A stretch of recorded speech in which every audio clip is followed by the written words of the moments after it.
how beautifully they drafted their carbon policy. They said that they were doing it on the basis of their control. Anything or any company will be considered for carbon credit accounting only when 1 year has completed. So that means even if 11 years has passed, they will not consider its emission in their report as per their boundaries. So that way they always get time to lower their carbon credits and control that. This is something. This is something which struck me. Okay. Apart from, Apart from? sir, apart from that, they just defined how they were controlling it. Same was the case with Unilever, but Unilever was not following this. So this was Tesla part. This was something which even I was telling you that maybe we can do. Sir, I mean, sir, I do normal tax planning, so kind of I can say tax planning. Okay, good. Not bad. Okay, let's see somebody else's feedback as well. Thank you. Gaurav. To Vivekji, can I just add to what he mentioned? Yeah, go ahead. Go ahead, Bhaskarji. Yeah. So, see, basically, as he rightly said, they defined both organizational and operational boundaries, and which they included the complete, their gigafactories, sales offices, and service centers, and so on and so forth. Because of their boundary setting was clear, so they were able to report 100% of their figures, okay, from all their facilities. They used basically, for the scope 1 and 2, okay, their operational control approach.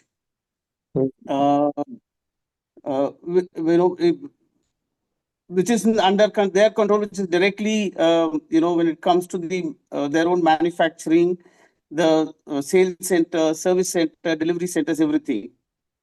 So they kind of reported, on the scope 1, about 185,000 metric tons of CO2 equivalent. And in the case of scope 2, they were talking of 403,000 metric tons, of the CO2 equivalent.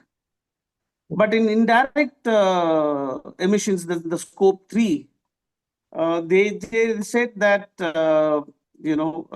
from their value chain, especially on the raw materials and the product usage, the emissions accounts for something like about some 22 million tons or so.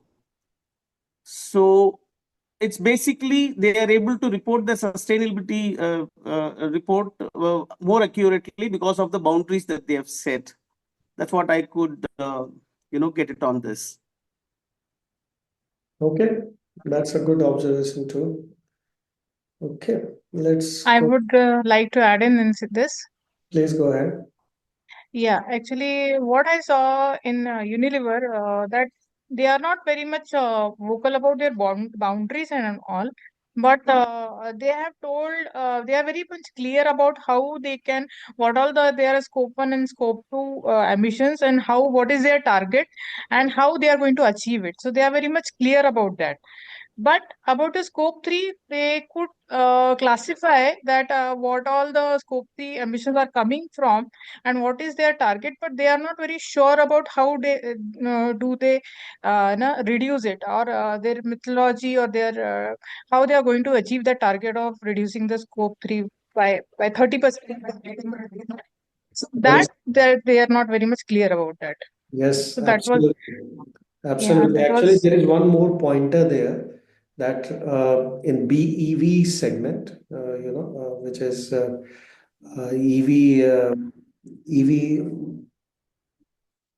Okay, so EV car segment specifically, the battery is a major culprit, and the scope 3 of battery is very difficult to mitigate because you don't have an alternative yet at commercial scale for lithium ion batteries.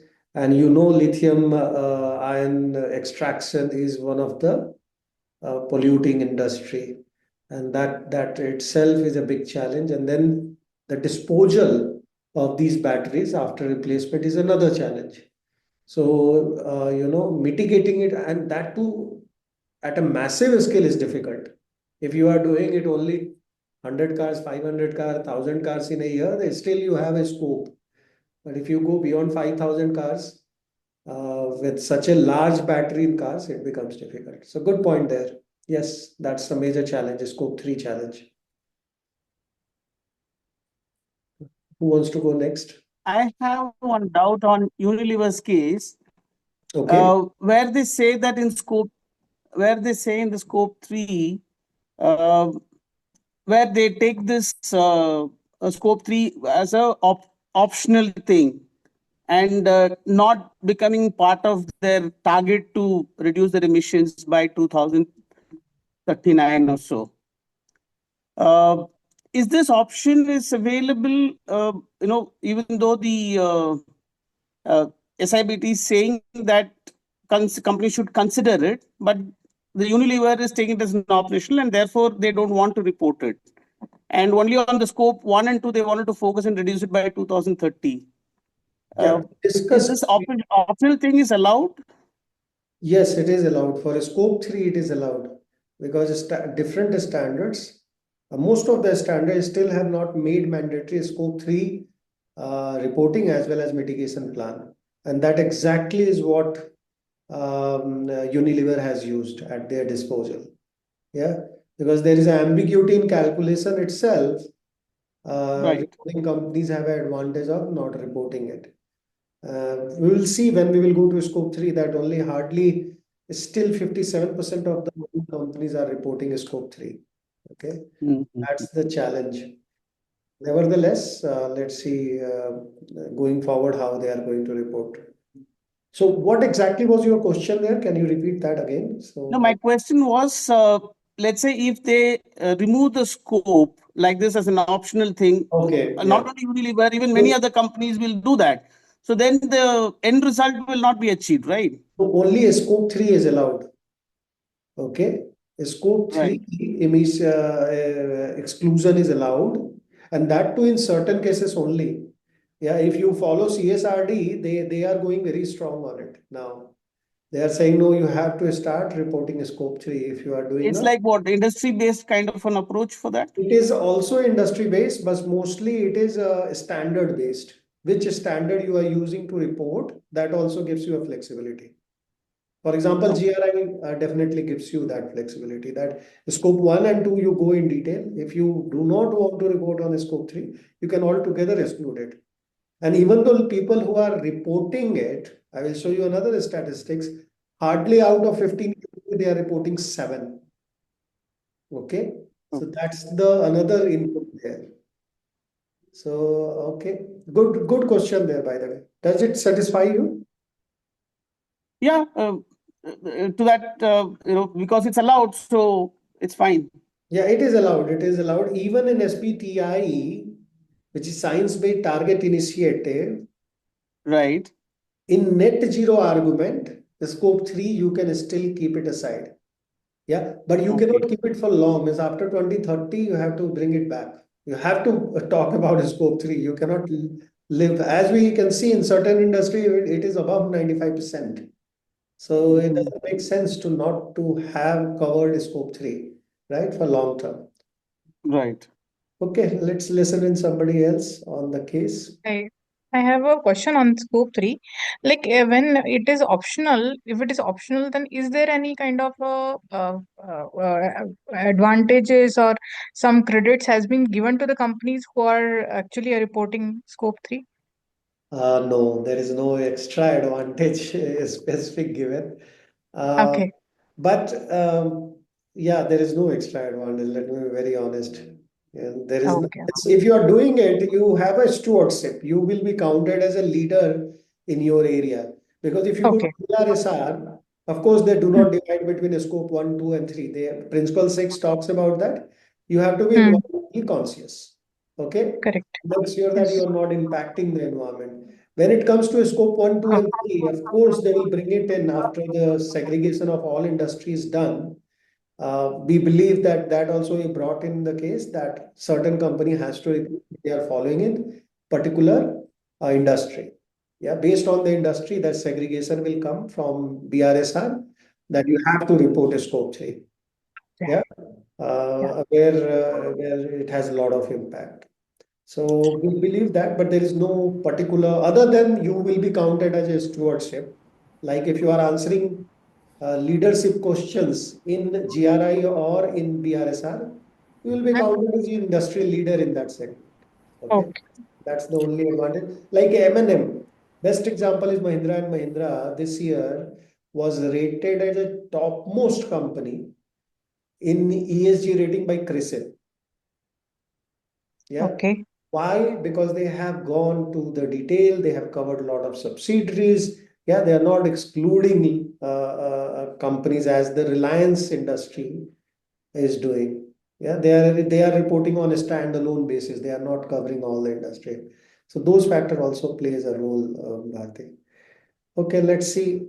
Megha, you want? Vivek, yeah, Vivek, do you see any impact of the ESG rating? I mean, in the financing. Yes, it has a huge impact. Means most of that is what I'm telling. I think you didn't hear our ESG case of Reliance Industry. Reliance Industry, in one of our discussions, we have gone into detail talking about has that they are rated by Fitch, Moody, etc., the topmost company, most eligible company to receive fund in India, based on their market cap, based on their several programs, even a CSR program is they run through her wife is exceptional, Anita Ambani. But trouble is that is financial rating, right?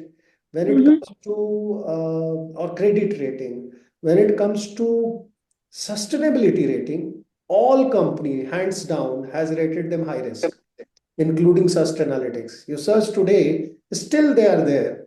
Yeah, even in 2024. We are expecting in 2025 because recently last year in November, even some of our team member has been approached by their internal team to find out the reasons why they have been rated year on year really bad, even though they are doing offsetting, they are not meddling with data, still why they have been pushed down.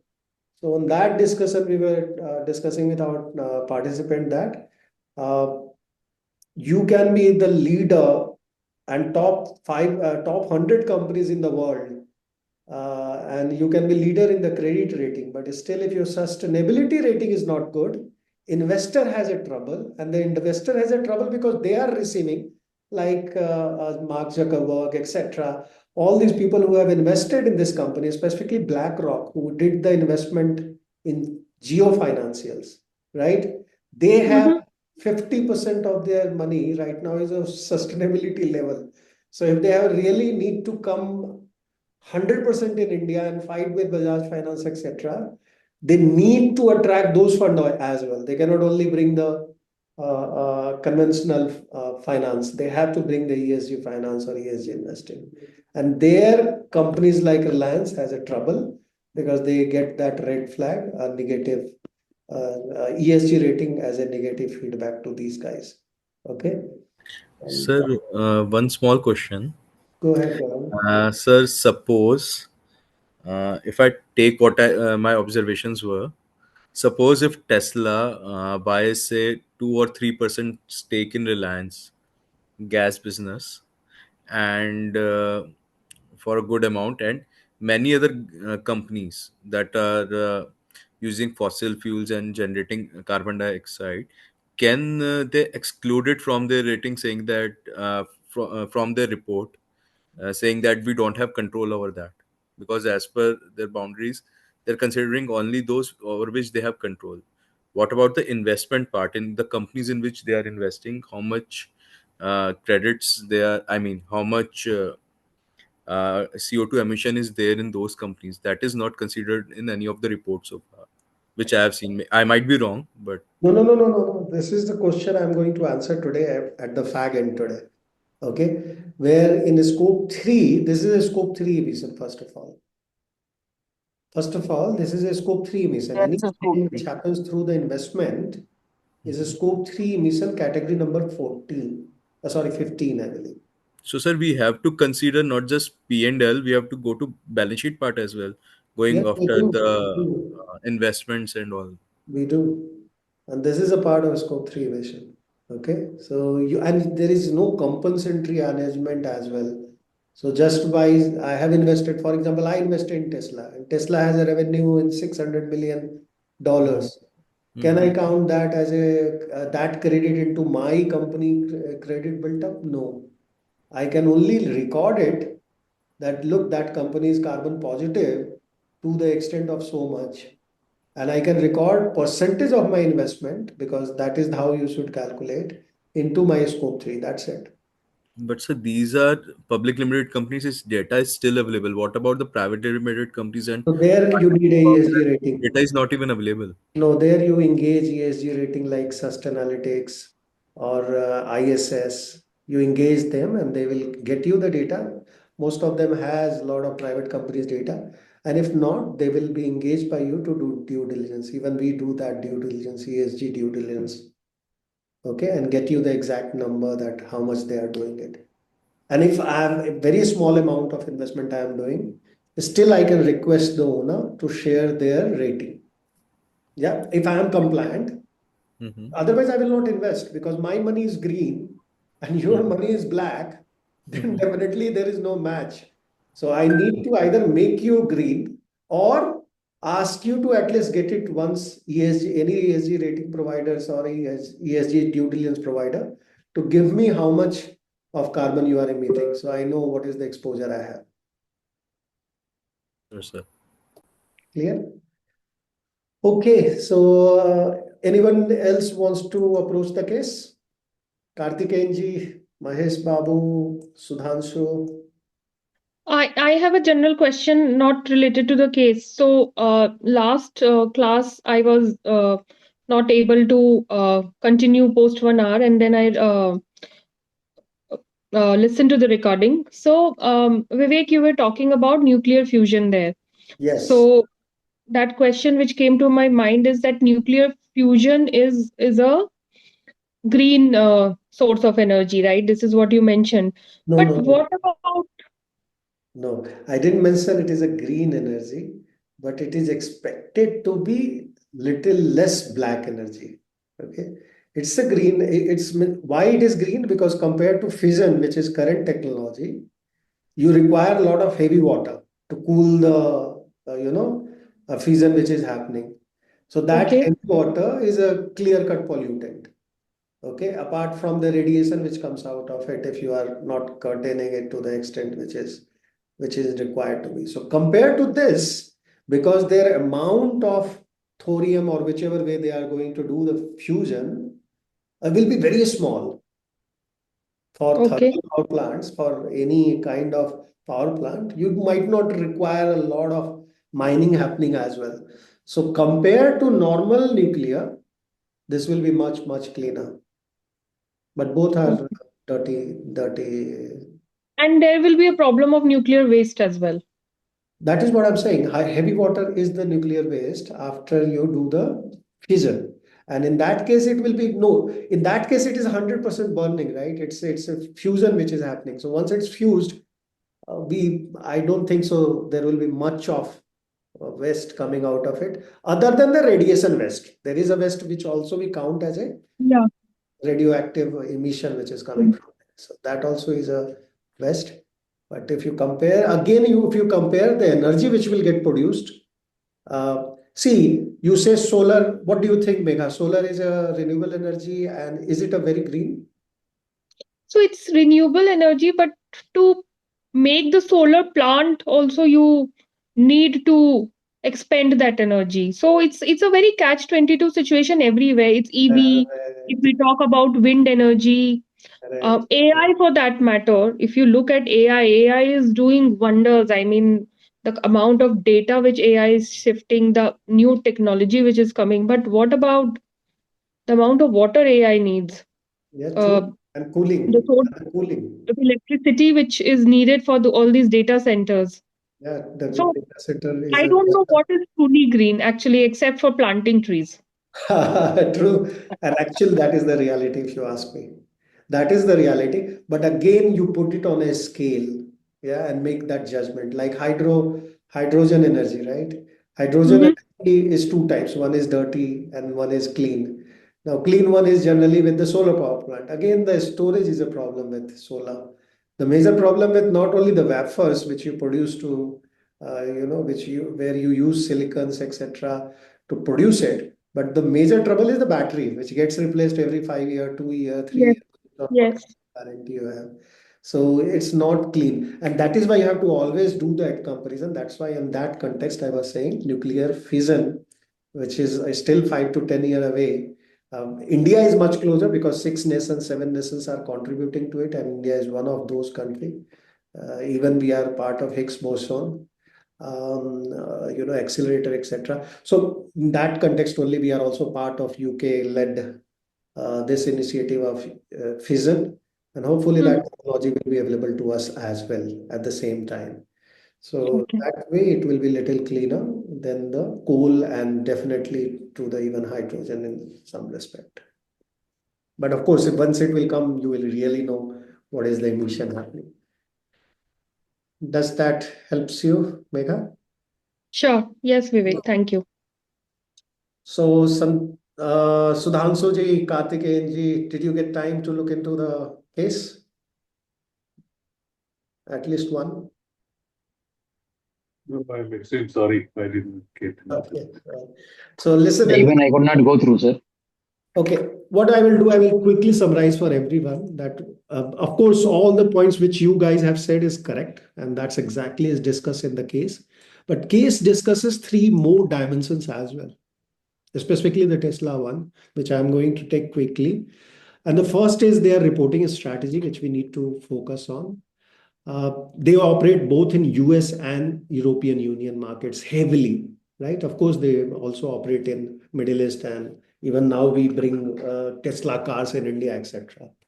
But what we need to understand here that because there was a system already in US under EPA, GHGRP, they were able to convert their efforts, whatever EV vehicle they were making, and convert into carbon credit, which they got benefited all across. And EU will, being a very stringent on that regard, they also got benefited there through compliance, through a GHGRP program in US, and through GHG protocol reporting in Europe. So that's the advantage why people use GHG protocol, because it's a boundary neutral. You can use it any country will accept it. Yeah, you need not to only follow that country reporting structure. Even you can follow your own and then report on it. Specifically in US, Tesla complies to EPA greenhouse gas reporting program, GHGRP program, from its manufacturing plants to energy consumption as well, because they have charging station all across US which they own. And this requires heavy energy consumption because it's a power chargers, right? They charge in 1 hour your battery for 500 to 600 kilometer run. In Europe, Tesla adheres to European emission trading system, so they get a credit there as well. The moment any car gets sold, they get a credit, okay, through ETS, which they convert into US dollars, where they track specifically and manage their carbon allowances, which has been given to them. They under cap and trade system under ETS, and they while they reduce the emission through clean energy, they also use electric vehicle production. So that's the advantage in both the sides they are getting. Third pointer, which also we need to understand is, apart from what all has been discussed, that we have to look into comprehensive emission tracking system which Tesla had deployed, and that's why they are able to record 600 millions to the highest, and on an average 500 million also if I take every quarter. We are talking about here $4 billion Tesla is just getting from carbon credit. So they sell or they don't sell, still they make profit on this business. And that is happening because they are leveraging the carbon credit system, because Europe is very good at it, as well as, and these are their two major markets, US and Europe. These are the two major markets, and that's why they don't even care about countries like India, etc. Why? Because of course they can produce here and sell it cheaper, but end of the day they are not going to get as much benefit as they will do it if they will do it in their own country or the European nation. So last but not least, in Tesla case, we need to focus on the impact of carbon, corporate carbon reporting. Yeah, which is cross compliance is one reason we have cited there. Second is it was a innovation driven sustainability.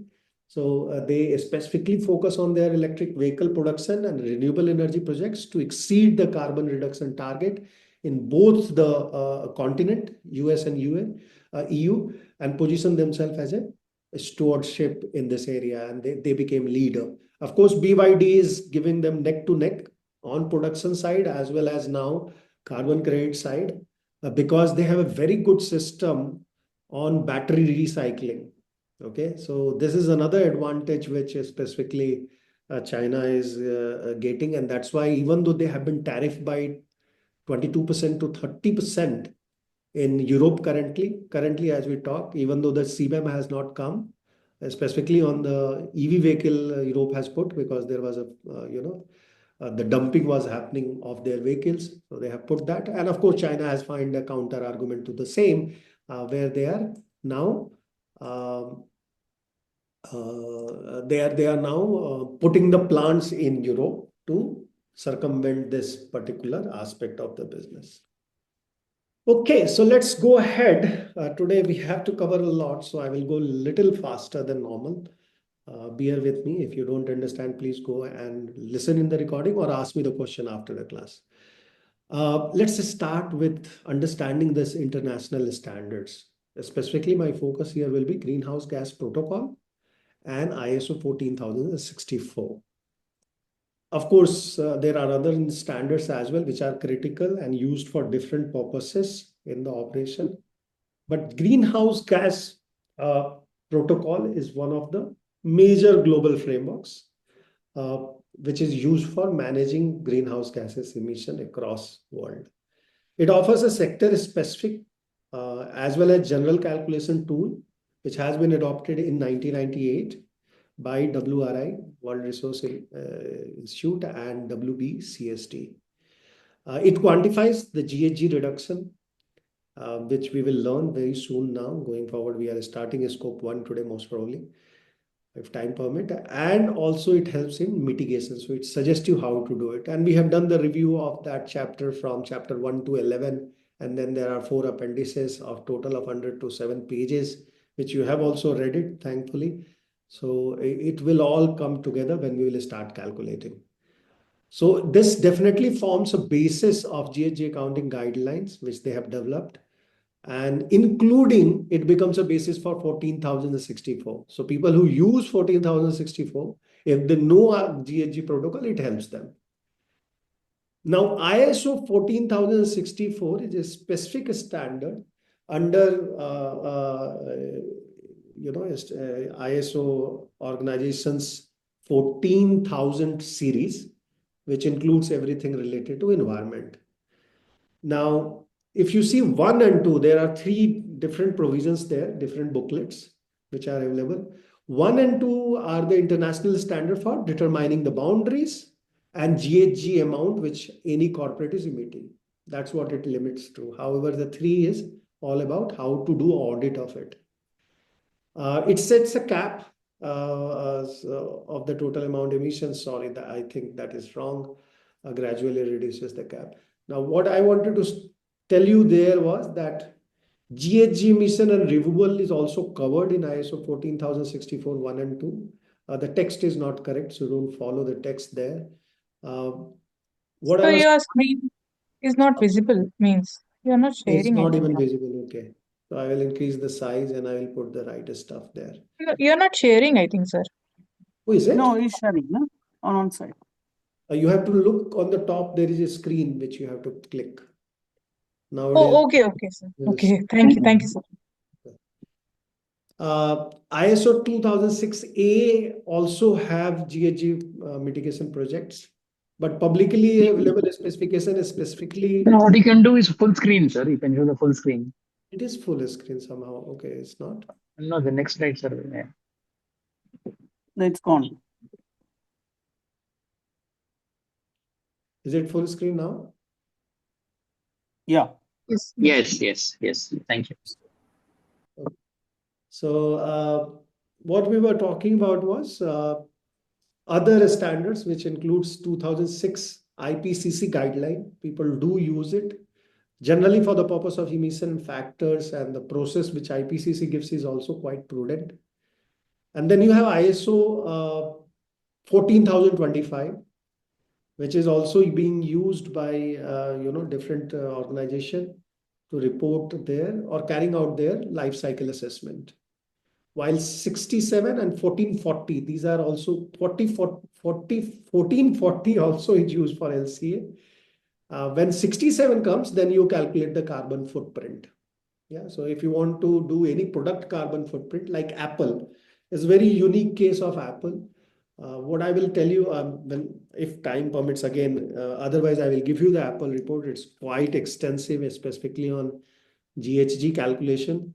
Google and Apple, these are the two recommended reports. If you really want to see a large company, how they undertake product carbon footprinting as well as corporate carbon footprinting, they are the really best reports. So I do not cover them because they are very simple to understand. You can just go page by page and you will understand. But I will definitely refer here and there. So if you read it in your free time, it will definitely help you. So that's on the international different reporting frameworks. Specifically, we will focus now GHG protocol and ISO 14064. Try to understand what are the commonalities and what is there which can differentiate these two. So left circle, which is a GHG protocol circle, I have listed down 5 parameters on which I have evaluated them. So what is the origin of it? Of course, the GHG protocol I've told you several times now, it's World Resource Initiative, WRI, and World Business Council for Sustainable Development, WB CST. Now, if you look, major advantage here is that they have prepared a reporting structure which is flexible for greenhouse gas reporting and calculation. It allows companies to adopt whichever approach they find convenient with. But of course, you have to follow their requirements. Whatever 5 requirements are there, we will go in next couple of slides and we will find what are their recommendations. That you have to follow. If you follow those 5 pointers, and that 5 pointers actually covers everything. Coming back to ISO standard 14064, it is developed by the International Organization for Standardization, as you are aware about ISO. And if you look them on the flexibility verification terms, which one requires independent verification? So ISO requires independent verification, okay, through ISO 14064-3. That's the document has to be used to verify and provide a detail in a structure requirement for third-party verification and validation. So if I am becoming an auditor for 14064, I will be complying with ISO 14064-3. When it comes to GHG protocol, generally they focus on transparency, those 5 principles which we will talk about.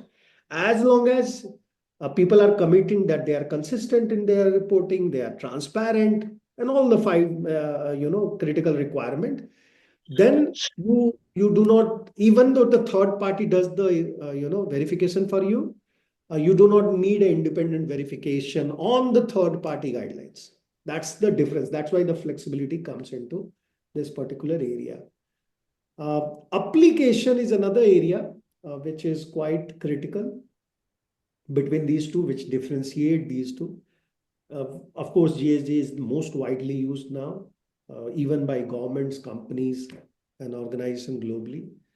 MNCs mostly they use. Why? Because they have a different jurisdictions, and for them it becomes easier to report on.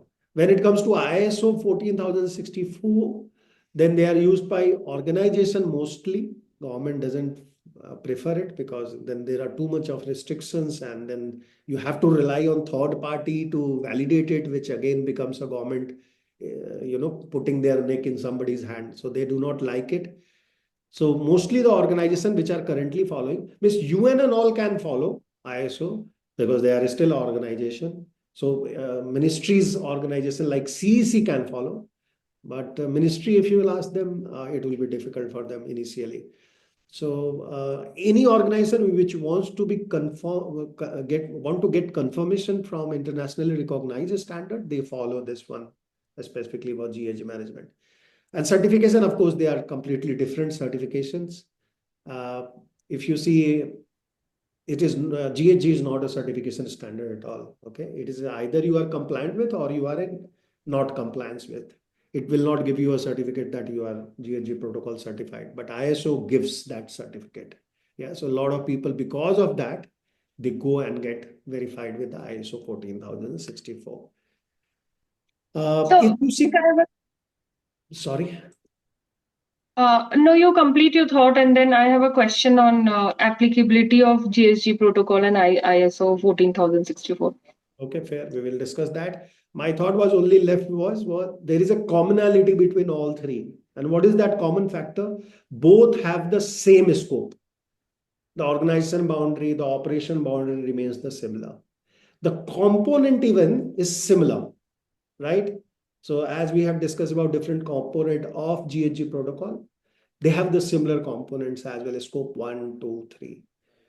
And both of them are globally used. Okay, so it's not that they are completely different on the usage side. So a lot of international companies are using ISO 14064, but definitely they are not as many as GHG protocols users are. Okay, now you can go ahead, Megha, and ask your question before I move to the next slide. Okay, so Vivek, the GHG protocol in itself is not something which is bind. It provides a framework of calculating your inventory, emission inventory. It itself is not binding on any organization. It is actually through some other law. For example, CSRD says that you need to calculate the carbon emission as per GHG standard, this and these and this, or GRI says that. So is my understanding right here? Or GHG itself is applicable to certain set of companies? No, it is a part of the major standards like GRI and CSRD. You are right there. It's a part of And it. So they say okay, calculate the carbon inventory. When you will do the carbon inventory, you have two methods to use, ISO 14064 and GHG protocol. Whichever okay, standard you use, none of the current standards bind you. They say both are fine. Now, few company wants to get certified about it. Then they go for ISO 14064 because a lot of certifiers are available and it's easy to get certified.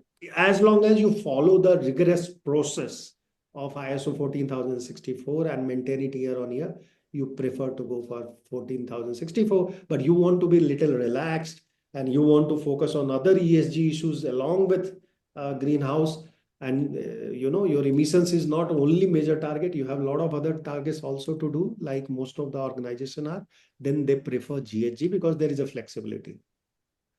And they will okay, go for SBTI in that case. For verification, they will follow the SBTI because the moment you will get enrolled with SBTI, Science-Based Target Initiative, if you have a net zero or carbon neutrality as a target, then they assure you, right? You have to submit all the documents, they will come and audit, and then they will issue whether you are following SBTI or not. So that's how people work around it. sure. I have not seen ISO 14000 in whatever reading I have done. So it is primarily GHG protocol which I have seen. Indeed, that's the reality. That's a ground reality.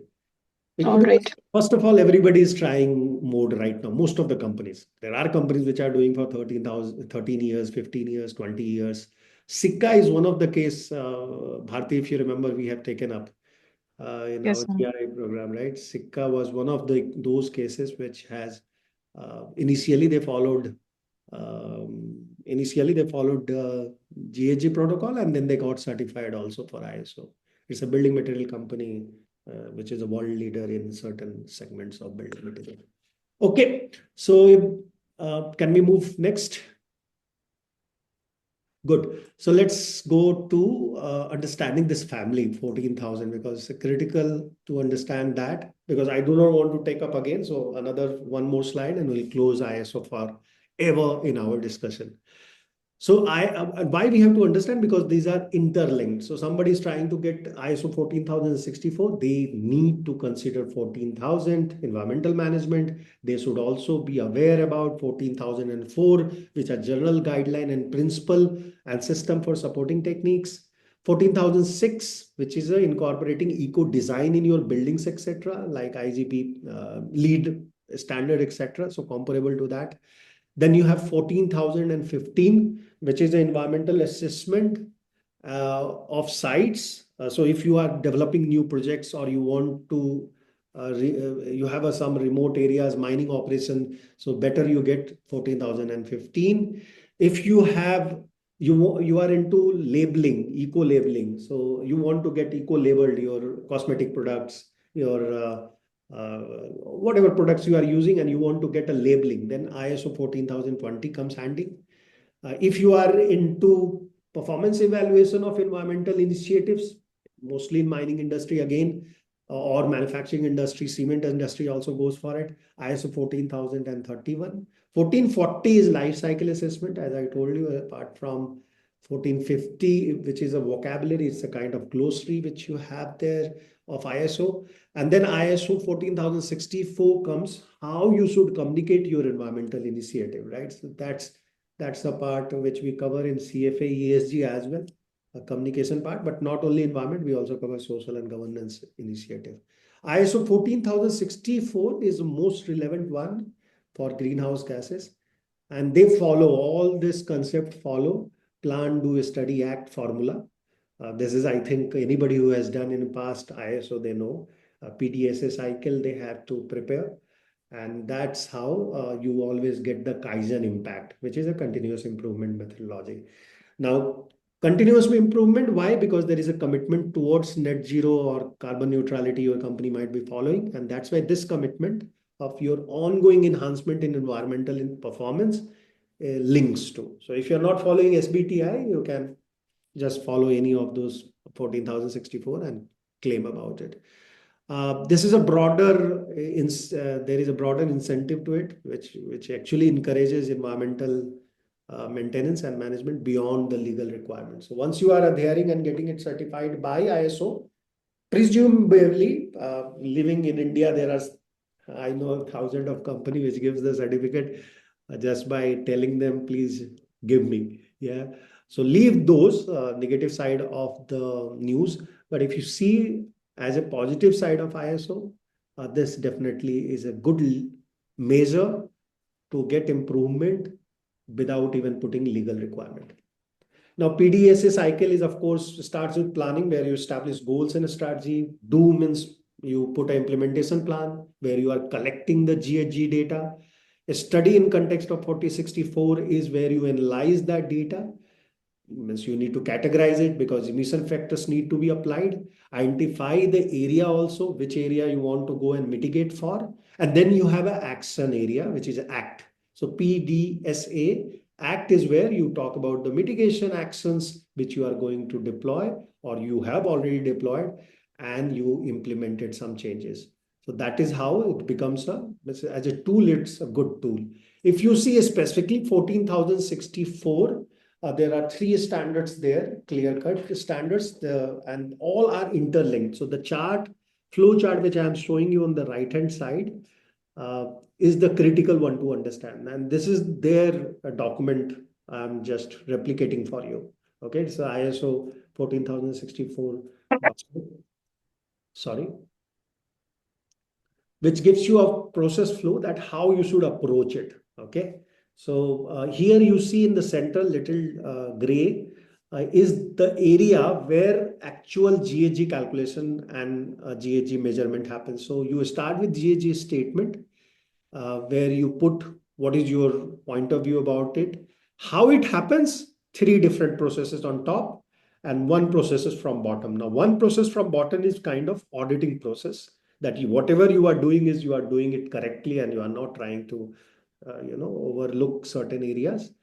So you start with 14,064, which gives you a design idea for inventory, and you develop those GHG inventory. Okay, that is based on 14,064-1. What is the output? Output is GHG inventory and a report, which will tell you that how much is scope 1, how much is scope 2, and how much is scope 3 your company is emitting. And that you convert into GHG statements.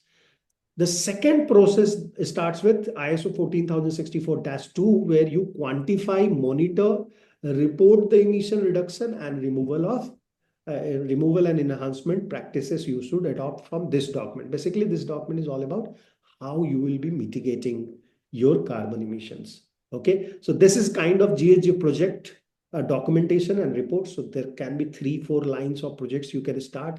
One can be energy saving, another can be reduction of your conveyor belt emissions, which based on your process, right?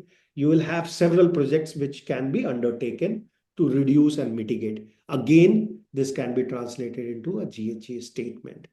And then the third one is, of course, product life cycle, which is developing a CFP, which is used for the purpose of, as per the functional unit, you can develop this carbon footprints of each of your operation or a product, and those as a unit, how much each of your product emits. Like if you will go to Apple report, they will tell you that each Apple mobile has so much of carbon emission. So from there, you put a statement that, look, I want to go to become carbon neutral on Apple Watch. Now, Apple Watch has completely gone carbon neutral.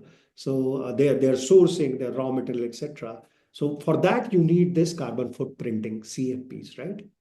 And then whatever process you have done, engagement type with consistency and need to be intended user, based on the user requirement, you have a review. So 14,064-3 gives you a specification guidelines to verify whatever steps the company has taken, that are they really doing well.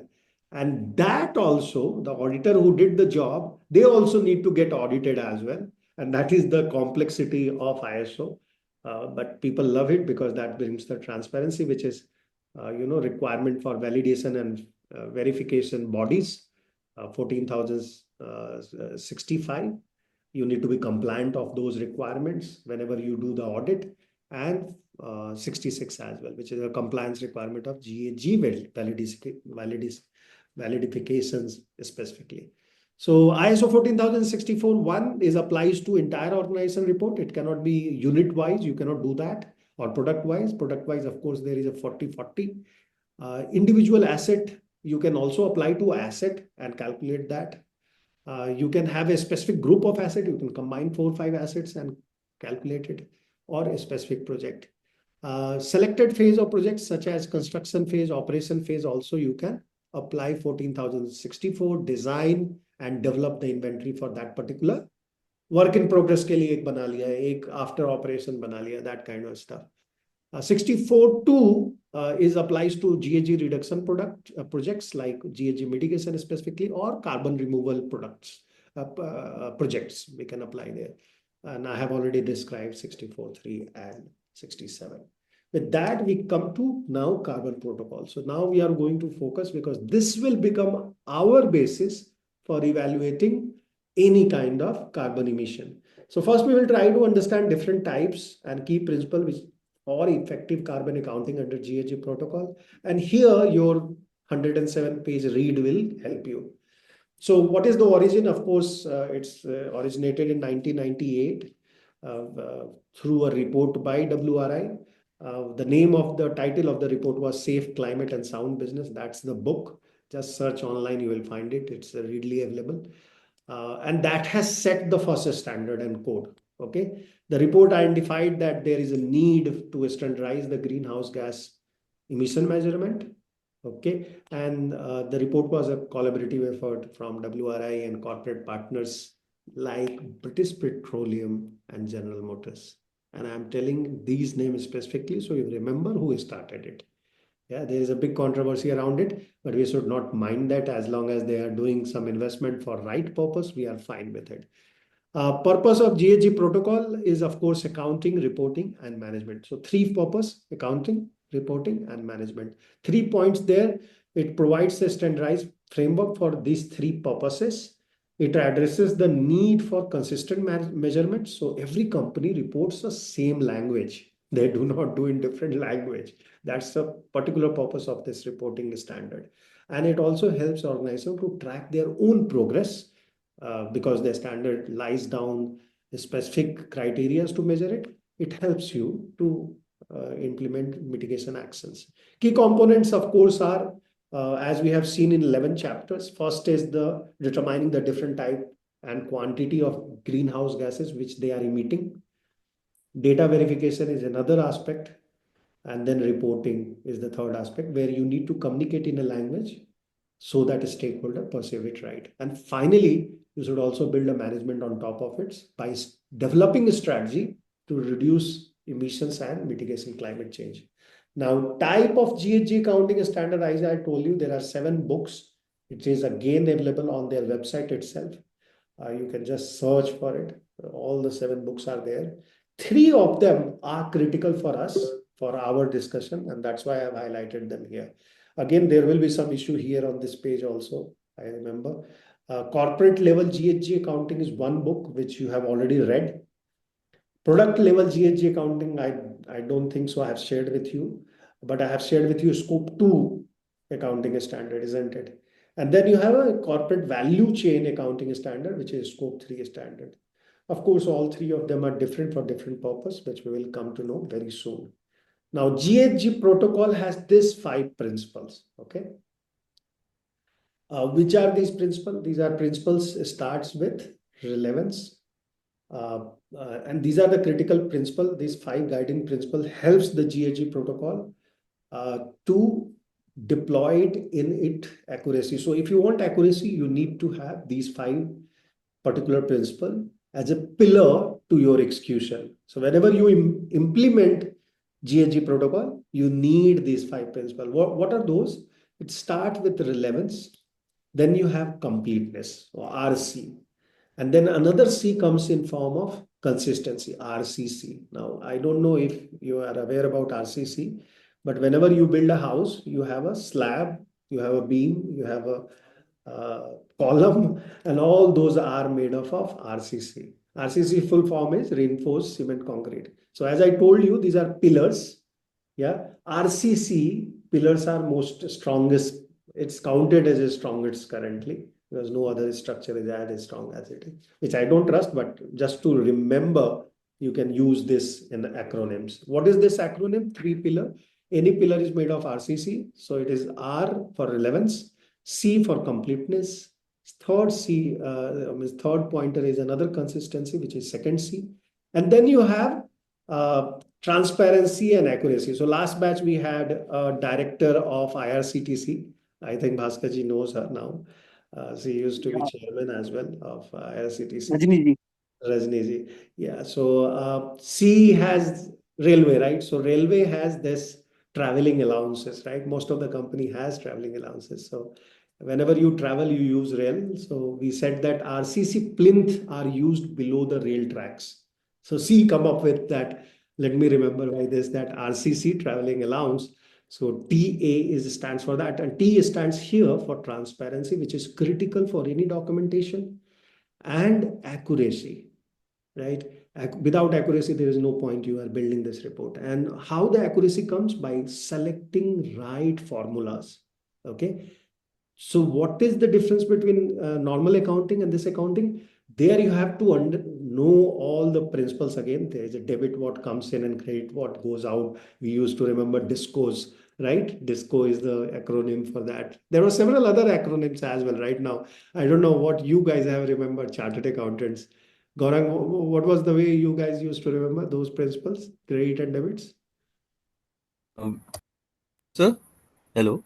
Yeah, credit and debit, like I used to remember debit what comes in, so DI, and then S is a small, means it's nothing to do, and then CO, so credit what goes I out. said So debit DISCO what was comes our, in, credit what goes out, Yeah, And so we had a DISCO as a acronym. Do you had anything on that regard? no, sir, Debit and actually, loss no. and credit again.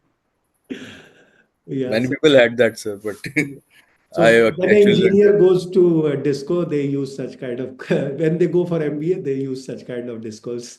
Yeah, so you can understand our pain. Anyway, coming back to, we have to mug up, right? So when it comes to carbon accounting, you need to have some certain kind of stuff, and that stuff is using the right methods. Because when we will go to scope 3, scope 1 and 2 is mostly very simpler. But when you go to scope 3, there are three different methods. And in 2, 3 category, they are completely different methods, right? So you need to use those methods for that category calculation to get this accuracy, right? Or consistency, because these two are highly and relevant. So these three becomes very critical for you to use for. If you use somewhere one method and another calculation, another method for categorizing this using the same category, then you are not doing the justice. जैसे manufacturing के लिए कुछ किया, raw material के लिए मैंने category 7 में calculation method कोई लिया, और फिर मैं अगर वही चीज सेम डिस्ट्रीब्यूशन के लिए यूज कर रहा हूँ, तो मैं उस समय जाके सेकेंड मेथड ले लिया, then I am missing consistency. If I am using any irrelevant method in my category 5, right, which is not applicable even, then I am compromising with relevance. And of course, accuracy will be totally gone. So that is why these 5 are critical. Let's take one by one, each of them, what it means. So relevance here. Uh, just a small question. You said that we can ignore. I mean, it is not mandatory but optional to record the scope 3. Yes, Then, sir, how will you ensure accuracy if we are something is optional? We are not including it in the report. Then how can we assure the accuracy part? very That simple. And you will laugh, but that's the reality. I'm not calculating scope 3. I'm disclaiming it. You have to disclaim it. However, if you don't record it, you have to be very clearly mentioning, even GRI recommends it. You have to mention that which all scope you have calculated and what's the outcome of that report. So my scope 1 and 2 is accurate. 3, I'm not reporting. I will write it straight away that I have on the report, it is evident, right? You will see and you will know that they have not done the scope 3. Like you have seen Unilever presentation. Unilever case is the same. Yeah. So, or they will show you and they will say that I have not recording it for the purpose of mitigation, which Unilever did. Unilever, what they did? They shown that this is my scope 3. They also disclaim it when we were reading the report. If you recall, we said that, look, that's why they are mentioning this.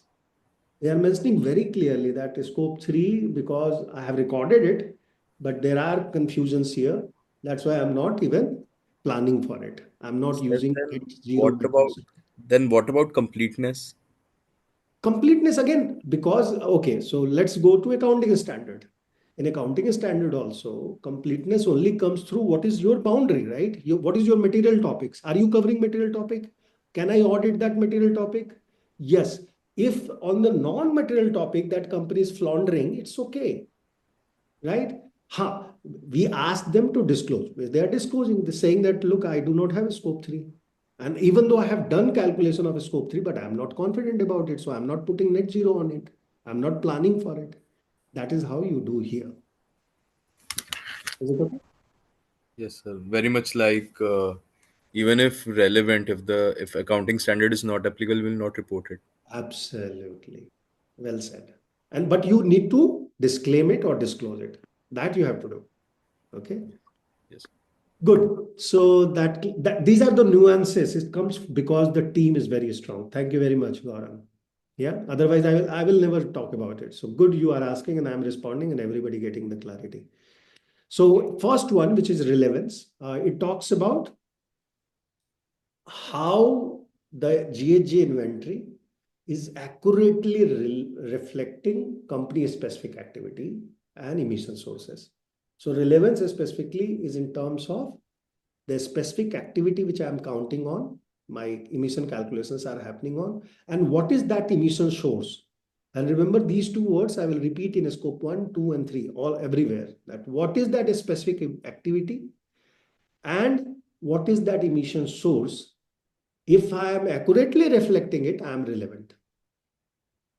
What is the objective here? That the GHG data is relevant for the decision making purposes, both internal and external stakeholders. So the relevancy is also in terms of, if I am a stakeholder, does it is relevant to me? That's the thing a audience, a reader is thinking, and you have to think like a reader when you are reporting it, and make sure that data is relevant for him and material for him. Are you with me? Materiality वैसे ही हम जज करते हैं ना, based on the surveys of stakeholder, based on the surveys of peers, right? What they are reporting, is it relevant to the industry? Yes, it is. Or I will go to CSR, no CSRD, SASB, and check what they are specifying, right, for this industry, and I will take that. That creates the relevancy, and that's the objective here. What kind of activity data you need for making relevancy correct? First of all, the data has to be relevant both for supply chain and operation. Second, for example, if you want to see, for example, for a building, all relevant emissions like diesel generator, DG set in your building, which is a backup unit, Havoc HVAC, which is your AC unit, electricity consumption, leakage from fire extinguishers should be included. It should not be excluded on any ground. You cannot say that Deji, I don't use, so let me not consider. I sparingly use in Mumbai. There is no in Mumbai there is a lot of electricity cut, but in Bangalore, yeah, so only 2 hours of cut are there, and that time I'm not using. It's morning and early morning and late in night, so I'm not going to count it. Wrong.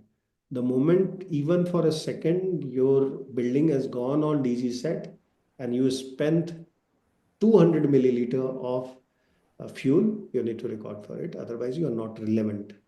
Clear? And that's Sir, why. what about if I have HVAC, but it is not put to use? Then it should not be recorded, right? If, what you should do is you should definitely put into your category, your activity area, because then it will go to scope. Have you seen, by the way, how many of you have seen the template which I have shared from of the GHG protocol? Sir, honestly, not. Okay, so I was not able to open it. no, check it once again. I have given the rights to everyone now. If All not, right. just ping me. If not, just ping me. I will give that right. We have kept Vivek, it. yeah. Okay, sure, Vivek. One question. I think this is now since you're answering, I think Gaurav's question or Gaurav's question. So, um, if I have bought a capital equipment, so Uh-huh. as he mentioned at HVAC, I have not put to use. So if I bought a capital equipment which is which will start getting used from next year, in that case, for this year's reporting, how do we You look do. at the GHG That is emission? the scope Similar 3. question. Oh, very good question. It will be covered. We covered this in detail in the scope 3, because there is a category specifically for capital goods. Sir, It is even part of extending scope. that, even extending that, suppose if I have a factory where I was using DG set or HVAC, and it is shut down due to any government regulation or voluntarily, then also it should not be recorded. If No, I will tell you that. Okay. So let's be clear then and then. Because the question has come, let's remove that confusion. The year you purchase a capital good is the year for a scope 3 emission reporting. I will repeat it again. If you have a WIP, another question can come. I have 3 years of procurement. Yeah. So half of the equipment came in year 1. I will report half of the equipment, capital good expenditure, bills multiplied by that supplier's carbon emission for that much good, multiplied by 50% or 30%, whatever. And I will report in that year emission as a scope 3. For example, 1 year I completed the installation of HAVC. Next year, I will only record how much it is generating through HAVC operation. Okay, here I will not talk about capital goods, which mega question was. Okay, now you have another third question. You mixed it up, Gaurav. You are saying that if the company is shut now, right? So Companies, factory is shut down maybe due to some government regulation or anything. if there is no operation, then there is no reporting. Same in accounting. Always relate with accounting because you come from that background, so your question has to be answered in that way. Always record. If there is a dormant company, how do you report? Dormant Sir, on company, accrual basis. कुछ reporting नहीं होती, right? You Sir, will say, no, on accrual basis, like depreciation, everything is reported on accrual basis. yeah, accrual, but do you report the operations profit, operation loss? No, you don't do. No, sir, because there is nothing, of course. Absolutely, that's it. So operation But wise, there can be fugitive emission in such case. for certain equipment. If look in AC, fugitive emission goes down to bare minimum. Manoj, I will give you a call back, okay? In HVAC condition, it goes to the bare minimum because refrigeration units emits fugitive emission most when they are used. If they are kept, then there is a small decline, which you have to report. The only problem remains with the fire hydrant because they have a year of lapse, right? They are very, they are really fugitive gases. You keep them and it will limit. Why that happened, Bhaskarji? Let me ask you. You are a right person to ask. Why there is every year it has expired and I need to replace my fire hydrants? What is the reason? Can you give us some idea? And then I See, will. it is like this. See, especially the gases has got the tendency to leak, right? Okay. And It is fully locked, right? It has a full lock and key is there, and even there is a safety valve, etc. Then how it leaks? no, but it's also considered in the depending upon the environment. For example, if it is the coastal areas, Okay. then there is a erosion takes place. Okay. Okay. So if there is always a minus when we calculate, we'll also see what is the negative side of the climatic conditions and the stronger side of the climatic conditions. So if there Both is a needs to be higher seen. temperature, if there is a higher temperature, the leak will be faster. That's what you are telling? Yes, yes. Okay. And if that is So that is there. There are two things. One is fire extinguishers right, and the fire hydrants are separate. right. That is the There equipment. is, yes. See, all buildings which is above 15 meters is supposed to have a hydrant system Okay. as per NBC. Okay. It's mandatory. Okay. The buildings below 15 meters does not require, it can only have the handled extinguishers. Extinguishers. Okay. Okay, so what happens is the Hydrant doesn't have a lot of fugitive gases, right? They are mostly on water pumps. it is on water. It's it's stored on a pressure of 7 bar or so, 7.5 bar. Okay. So it is essentially water. Okay. Okay. Okay. So that packaging Extinguishers. bar, Extinguishers has got different types of chemicals. Dry chemical powders are there. HFC gases are there. FK gases are there. they leaks Uh, themselves, right? They yes, automatically yes. leak. You keep it in It any does leak. okay. It does leak actually. So that is one of the reasons that in that case, of course, there will be some recording. Same residual basis as in accounting we do for depreciation. Here you have to do for the operation purpose. So there will be some recording, but where I used to do 10 tons of carbon emission, if I wish, I will not report. Why? I will report when company shut. What is the point? I produce even sustainability report. Financial report I do not prepare, right? So but if again it is for a limited period, then of course we have to consider those residual effects as well. मान लो कि पूरे साल में only 2 months your plant is shut, 10 months it is running. So for 2 months you do the residual calculation, very small amount, and then you have 10 months, very high amount. Add those just to show the accuracy and completeness. Make sense? Is the question answered, or you have further question on that? No, the question is answered. The only thing I'm just thinking is then how CS are supposed to report on GSG accounting? We are accountants, and this is like a science question. Out of syllabus है ये. Okay, so okay. No, look, it is based on how you are perceiving it. It's definitely based on Megha. Look, it is giving you flexibility. It doesn't mean that it is out of syllabus question they are giving you. It's based on how you are perceiving it. Are you taking very serious? And please understand, these are just basic principles. Actual framework and calculation is on top of it, where the major problem is the data related to activity. Okay. Data collection is the major challenge, which we will go and discuss about it. These are the basics. If you don't even cover this basics with a flexibility, you will have very big chances people will drop in between. Right? Company doesn't have only this task to do, even the sustainability department. They are not only have a GHG accounting to do, they have HR accounting to do, right? They do the employee diversity, equity, inclusion. They have thousands of other parameters. This is one of the ESG parameter, isn't it?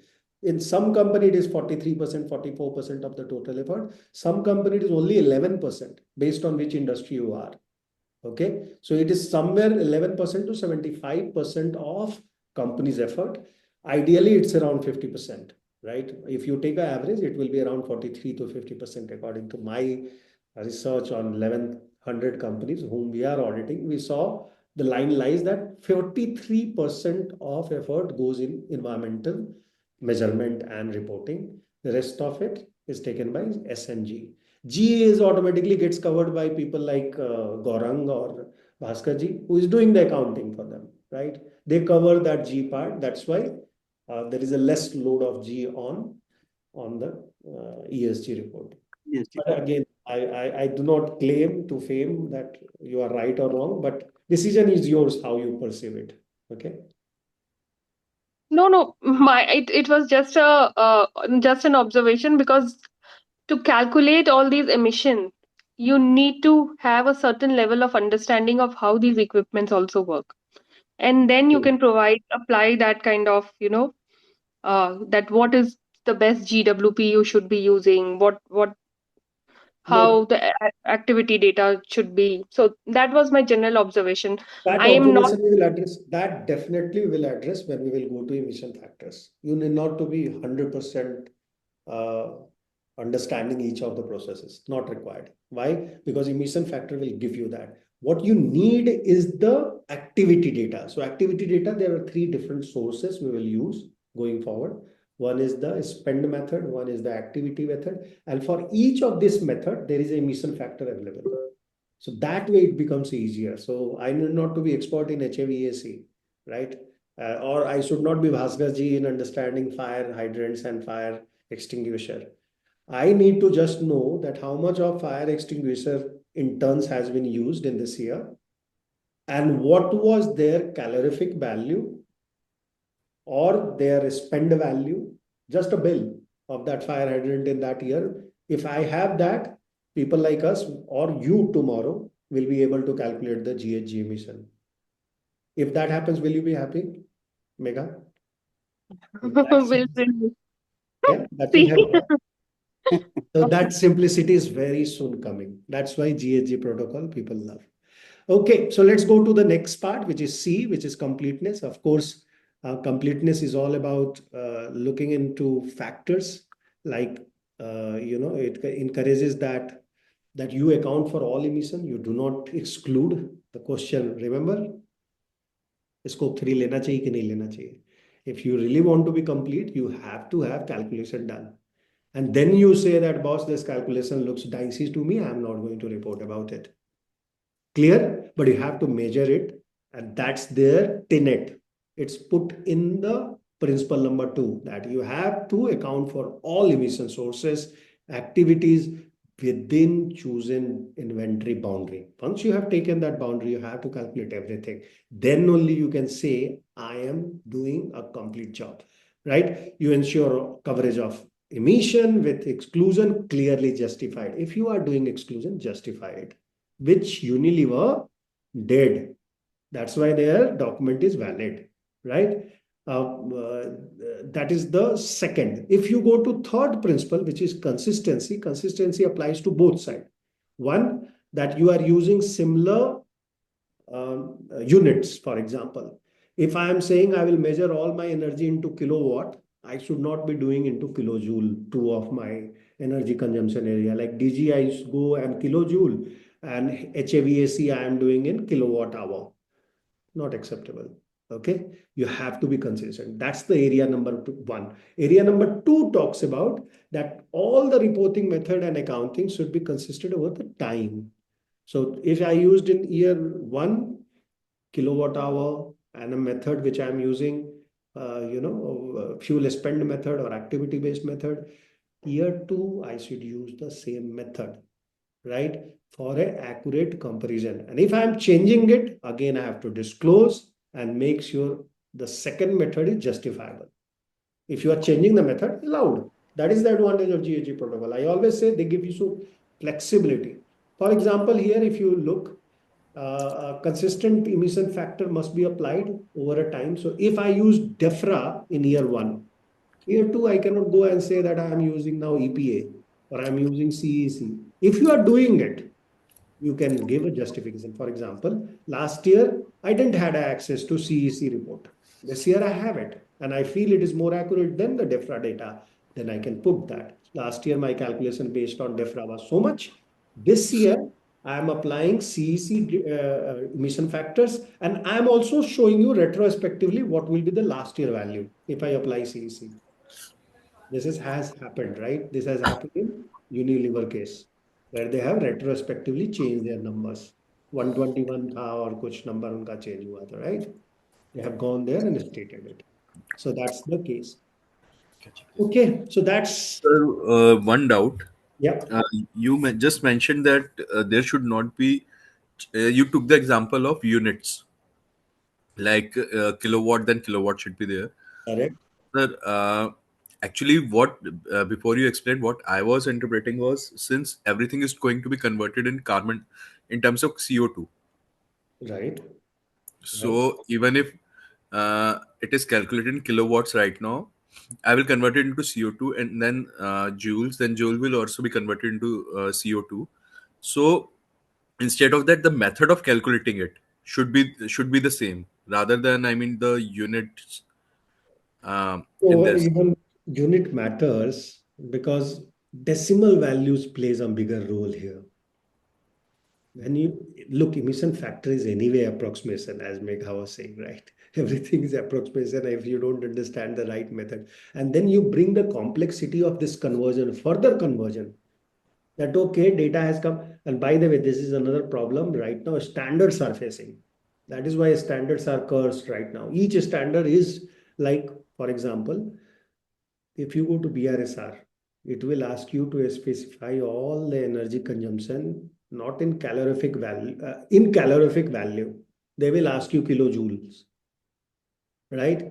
And GRI allows kilowatt hour. You bring that data, convert it, I have no problem. Specifically on energy management side, they allow that.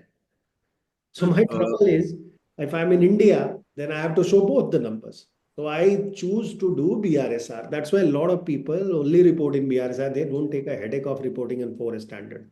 But large So, sir, company, multinational, you mean to say, if I have if suppose if I have calculated in kilowatt hour and then in joules, for same emission, even though both are different, I have calculated the same emission in both different terms.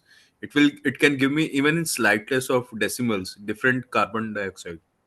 kilojoule ka conversion, if you will check, right, between kilowatt hour and calorific value, you'll find there is a trouble there. And when you multiply by 20 tons of, say, the company is emitting 20 tons, we saw, right, 121 million tons, not 20 tons. Yes, sir. Unilever is doing. And a small decimal value here and there in conversion, if I did mistake, it will get proportionately highlighted in the report. And that is why they are saying, look, if a stakeholder is not convinced with that calculation, then what will you do? He will say, no, I know pi value at 12 decimal takka, 314321. He knows that. He has mugged up in his life. I have not mugged up. I know 3.14 pi ka value. That's it. right? Yes. If you multiply 20 million to 3.14 and 20 million to 3.1234567 8, whatever numbers are there, I don't remember. Let me have on us. Pi value. You know how much difference will come, correct? Yes, sir. बहुत हो जाएगा ना, और वो हर एक year आपके plan में है, right? It is not 1 year I reported and next year I have nothing to do with it. That is okay. Next year also again it will come and haunt you. And खुदा ना खास्ता BRSR ने बोल दिया नहीं मेरे को तो चाहिए ही चाहिए, जूल्स में ही चाहिए और एक्यूरेट फिगर चाहिए, और ये आपका ऑडिट भी कराऊंगा मैं, और ऑडिटर को जूल्स के अलावा कुछ नहीं आता, you will be in the wrong situation because he doesn't know GRI. That auditor doesn't know work with GRI. So he doesn't like kilowatt hour. ठीक है, और उसको भी नहीं मालूम 12 डेसिमल तक का उसका वैल्यू. तो rather than doing that, it is will be always ideal कि जो रिपोर्टिंग स्टैंडर्ड आप ले रहे हो उसी का मैट्रिक्स यूज करो ना. किलोवाट में नंबर मिल रहे हैं, कोई प्रॉब्लम नहीं, कन्वर्ट कर लो, आप अपने लेवल पे करो, रिपोर्ट में लाके मत कराओ. क्योंकि जब इमिशन फैक्टर एक बार अप्लाई करना है ना, तो इमिशन फैक्टर भी एक ही लाइन ऑर्डर को कंसिडर करेगा. ओके, अब जैसे यूके है तो UK will follow different kind of units, and you know US follows different kind of unit, correct? Yes, sir.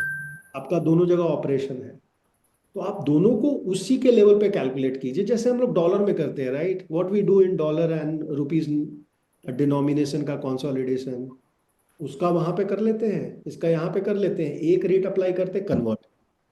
बिल्कुल then I decide whether I am reporting in dollar or I am reporting in rupees. Correct ठीक ना? है sir. Got it, sir. Okay, let's go to next, which is accuracy. So traveling allowance ka accuracy is very important because all data should be accurate. This is a mandatory requirement where we mess up all the time, right? Because minimizing the uncertainty and enabling informed decision making can only happen when my data collection is accurate or data which I have collected is accurate. Are you with me? Why?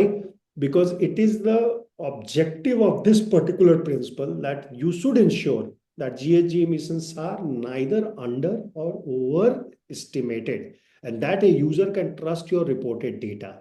Again, how many of you, let me ask a poll, simple poll, say yes or no. How many of you really doubted their report, Unilever report, the moment you read those 3 lines, which I highlighted for you, where I said that retrospective, they have made a change. दिल से बोलना, आपको doubt हुआ कि नहीं report पे? Yes, it is doubtful. It is doubtful, Sudhanshu. What about you, Gaurav? Change in policy. क्यों किया चेंज? क्यों करने की जरूरत है भाई? इतनी बड़ी कंपनी है, उसके बाद तो मैसिव टीम होगी, बिलियंस ऑफ डॉलर का रेवेन्यू है, 1 मिलियन का कोई कंसल्टेंट रखा होगा. Why? What was the need they have changed it? So for better reporting, maybe. मतलब जैसे सर स्ट्रेट लाइन से उस पे करते हैं प्रीवियस ईयर तो उन्होंने चीटिंग किया टैक्स ना, सेविंग्स. प्रीवियस ईयर तो चीटिंग किया ना, आपको डाउट तो आया ना कि कुछ तो प्रीवियस लफड़ा, ठीक है ये ईयर बेटर कर दिया, प्रीवियस ईयर क्यों चेंज किया? मतलब कुछ तो लफड़ा था वहां पे, और they didn't wanted to spend that point in time. Whatever case may be, the doubt immediately crops up in the reader mind. मतलब 2 आदमी तो क्लियर कट बोल रहे हैं, भास्कर जी नहीं बोलना चाह रहे हैं because he doesn't want to take fight with. No, I only said it's doubtful. Okay okay okay, right. Yeah, or you might not take a fight with Unilever. Even I can't take with them. So that's Yeah, the. I want to make a point here. Yeah, Megha.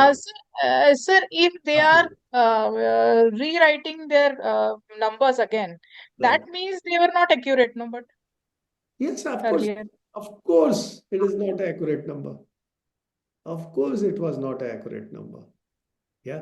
This year, as Gaurang is justifying, he wants to work, he wants to take that assignment from Unilever. This year, they might be correct. Last year, they have underreported, overreported, whichever report. I feel that there was something wrong, right? That feeling is very critical in report writing. Sir, I mean, the point that I was equating it with the like change in policy of depreciation that may be beneficial for me in future. Yes. So that doesn't mean something was wrong. It was just that I want to change the method because I think it will be more beneficial for me in the future. अब ये आप report writer के point of view से देख रहे हो ना, you are looking from the point of view of I am Report doing. it. Yes, sir. आप इनसाइडर बात कर रहे हो, मैं स्टेक होल्डर की बात कर रहा हूँ, राइट? मैं बात कर रहा हूँ government agency who is very critically looking into Unilever का पॉइंट, उसको तो पेनल्टी मारना है, लाइक सर उनको तो रीजन नहीं चाहिए सर फिर तो। हाँ, बस हो गया ना।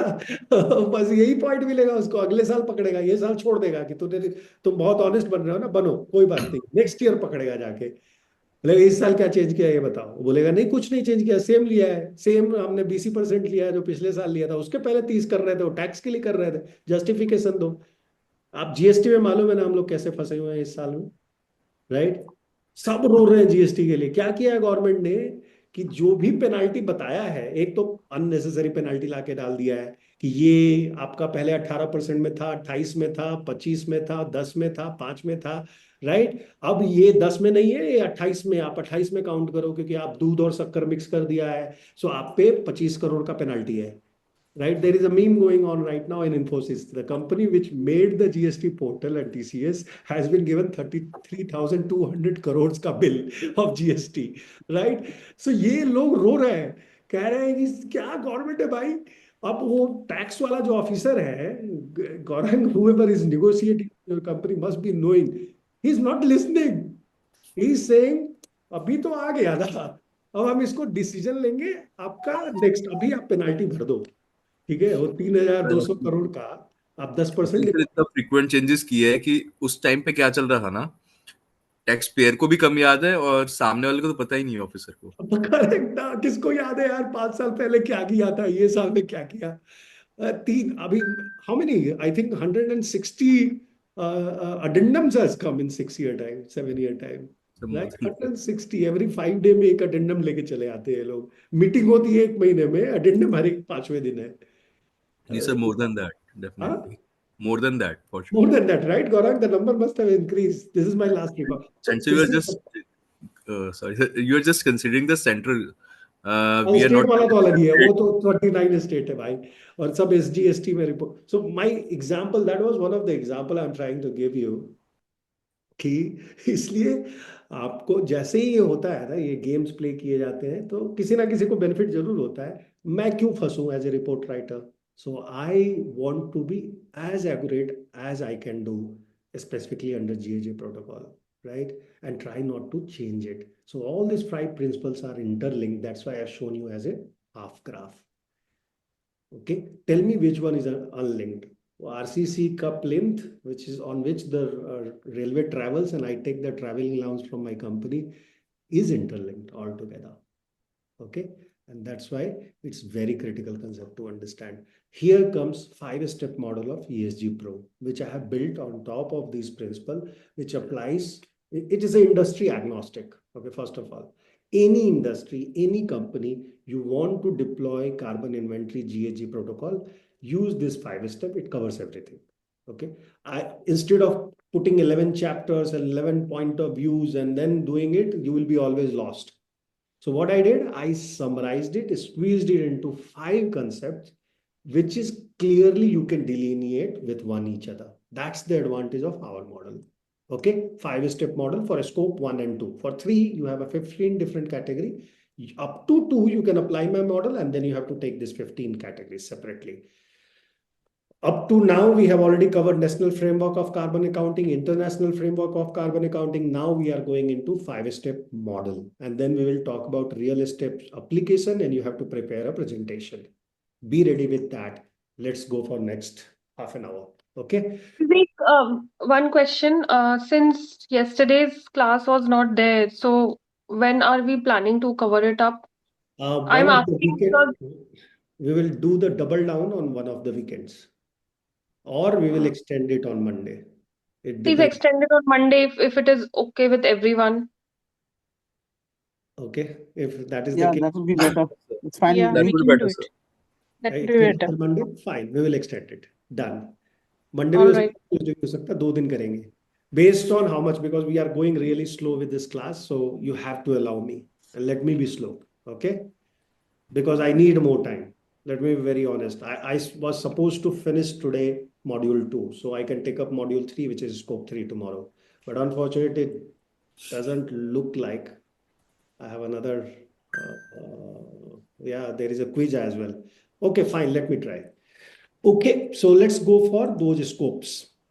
This is the 5-step model. It's a circular model which it's interlinked.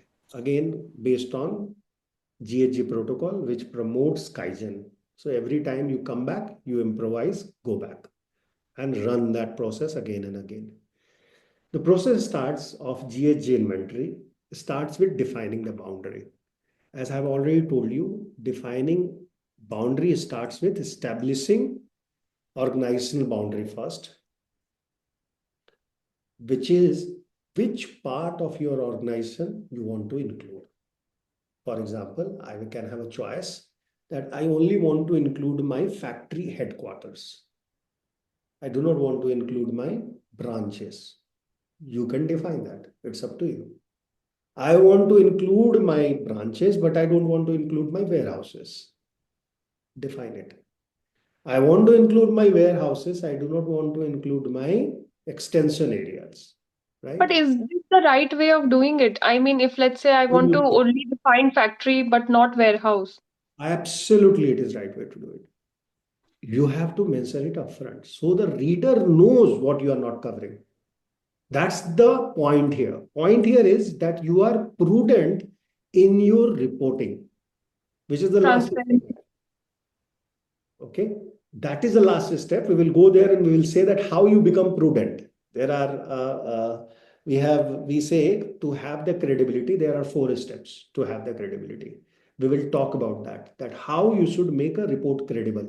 The moment you will learn that your report can only be credible when you write negatives, then you will realize, oh, that is why people are not excluding, or if when they are excluding, they are facing the ire of market. The rating agency will give you negative straight away. These are my stakeholder. Rating agency is your stakeholder. Investor is your stakeholder. Government agencies are a stakeholder. You exclude it. They will come and ask you after 7 years down the line, when you will forget everything. Your employee must have left, right? They will come and ask, why didn't you included your warehouse? If your report is not clearly delineated that or identified the reasons for it, after 7 years down the line, will American Express will have any idea? However, there are a lot of, I see a lot of loyalty there, a lot of people be there for more than 10 years. But generally, companies do not have employees nowadays, white collar jobs, people beyond 5 years. They change the job. Yeah, specifically the Gen Z, they love to change the job. So my point here is that has to be reflected. And that's the responsibility of board of directors too. When you are reading this report, you need to check your boundary. So what Mega is highlighting is correct. People can But this flexibility is given in the protocol, right? It is possibility is given under protocol. Okay, you can avoid. You want to avoid, put it in your document. Okay, I have only taken this much as my boundary. Best report you want to check who is doing this is the Reliance report. Bharti, you remember we have spent 1 Yes, hour on that report debating this topic. Remember that, right? sir. Yes, sir. And we were seeing 2023 report, by the way.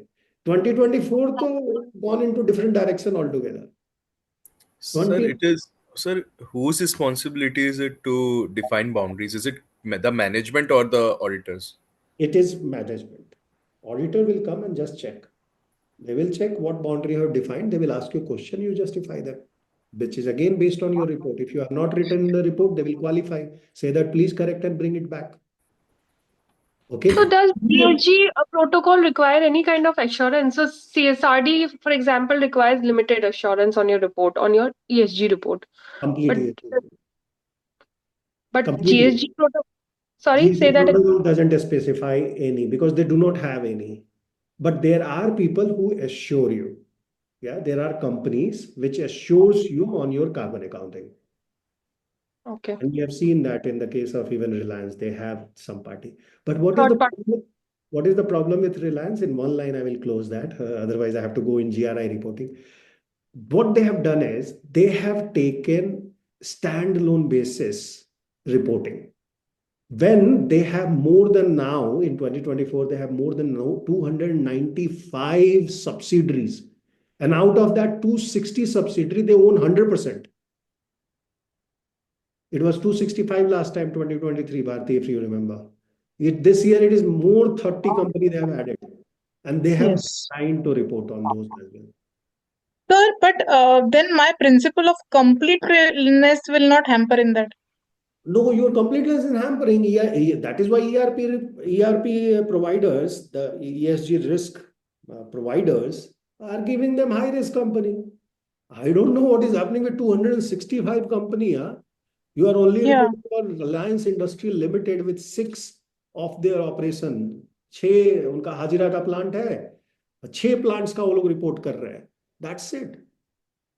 So the risk provider will come and say that I don't like this report. 60% of your money, okay, is coming from RIL. I agree with you. What about those 40? And they are the culprits because they are into factoring. They are into some of them are the back end as well. You know, Reliance also does the exploration. What about those? Only refinery you are talking about, जहाँ केवल value add हो रहा है, right? Carbon emission lowest है. What about those guys who are fracking using this spent oils and all that stuff and processing into mobile oil, etc. Right, Bhaskar ji, you know that how the process works, right? Yes. गंदगी तो वहां हो रही है ना. आप तो बहुत क्लीन चला रहे हो. आप तो सब स्कोप 3 में डाल के भूल जा रहे हो. So who will report on it? So ESG risk providers come into play. Government also can come into play if they really find out a goof up there. But government will never come into play. So this is the point, okay? So completeness is I have one compromised. question in this. Yeah, go ahead.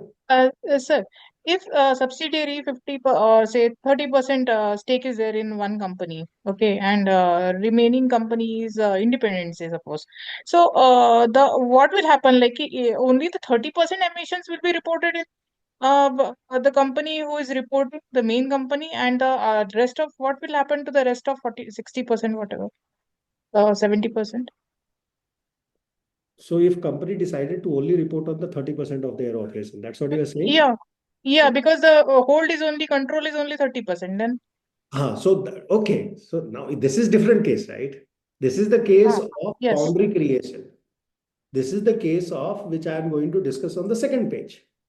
This is the case of where you have a subsidiary where you have only 30%. So there are two methods. One is financial, one is control. If this 30% gives you the control, then you have to calculate for the whole thing. And then you multiply by 30% and calculate the number reported. But responsibility will lie with you. If you will say that my subsidiary is not calculating, will not work, no standard will allow you. Are you with me? Yes, I'm getting you. Yes. That's it. That's it. Okay. We will come to this slide. Let me cover quickly what are those 5 steps. Sure. 5 steps are defining the boundary. 2 types of boundary. One is organization boundary, where you define what is my boundary as a organization, physical boundary, geographic boundary, or a tangible boundary. Second is operational boundary, which was the case in Tesla. Tesla has gone with the operational boundary, right? Where they decided based on emission sources, direct and indirect, which direct sources I want to include and which indirect sources I want to include. Of course, 5 principle has to be met. If it is not meeting, your boundaries itself is flawed. Here, though, there is no scope.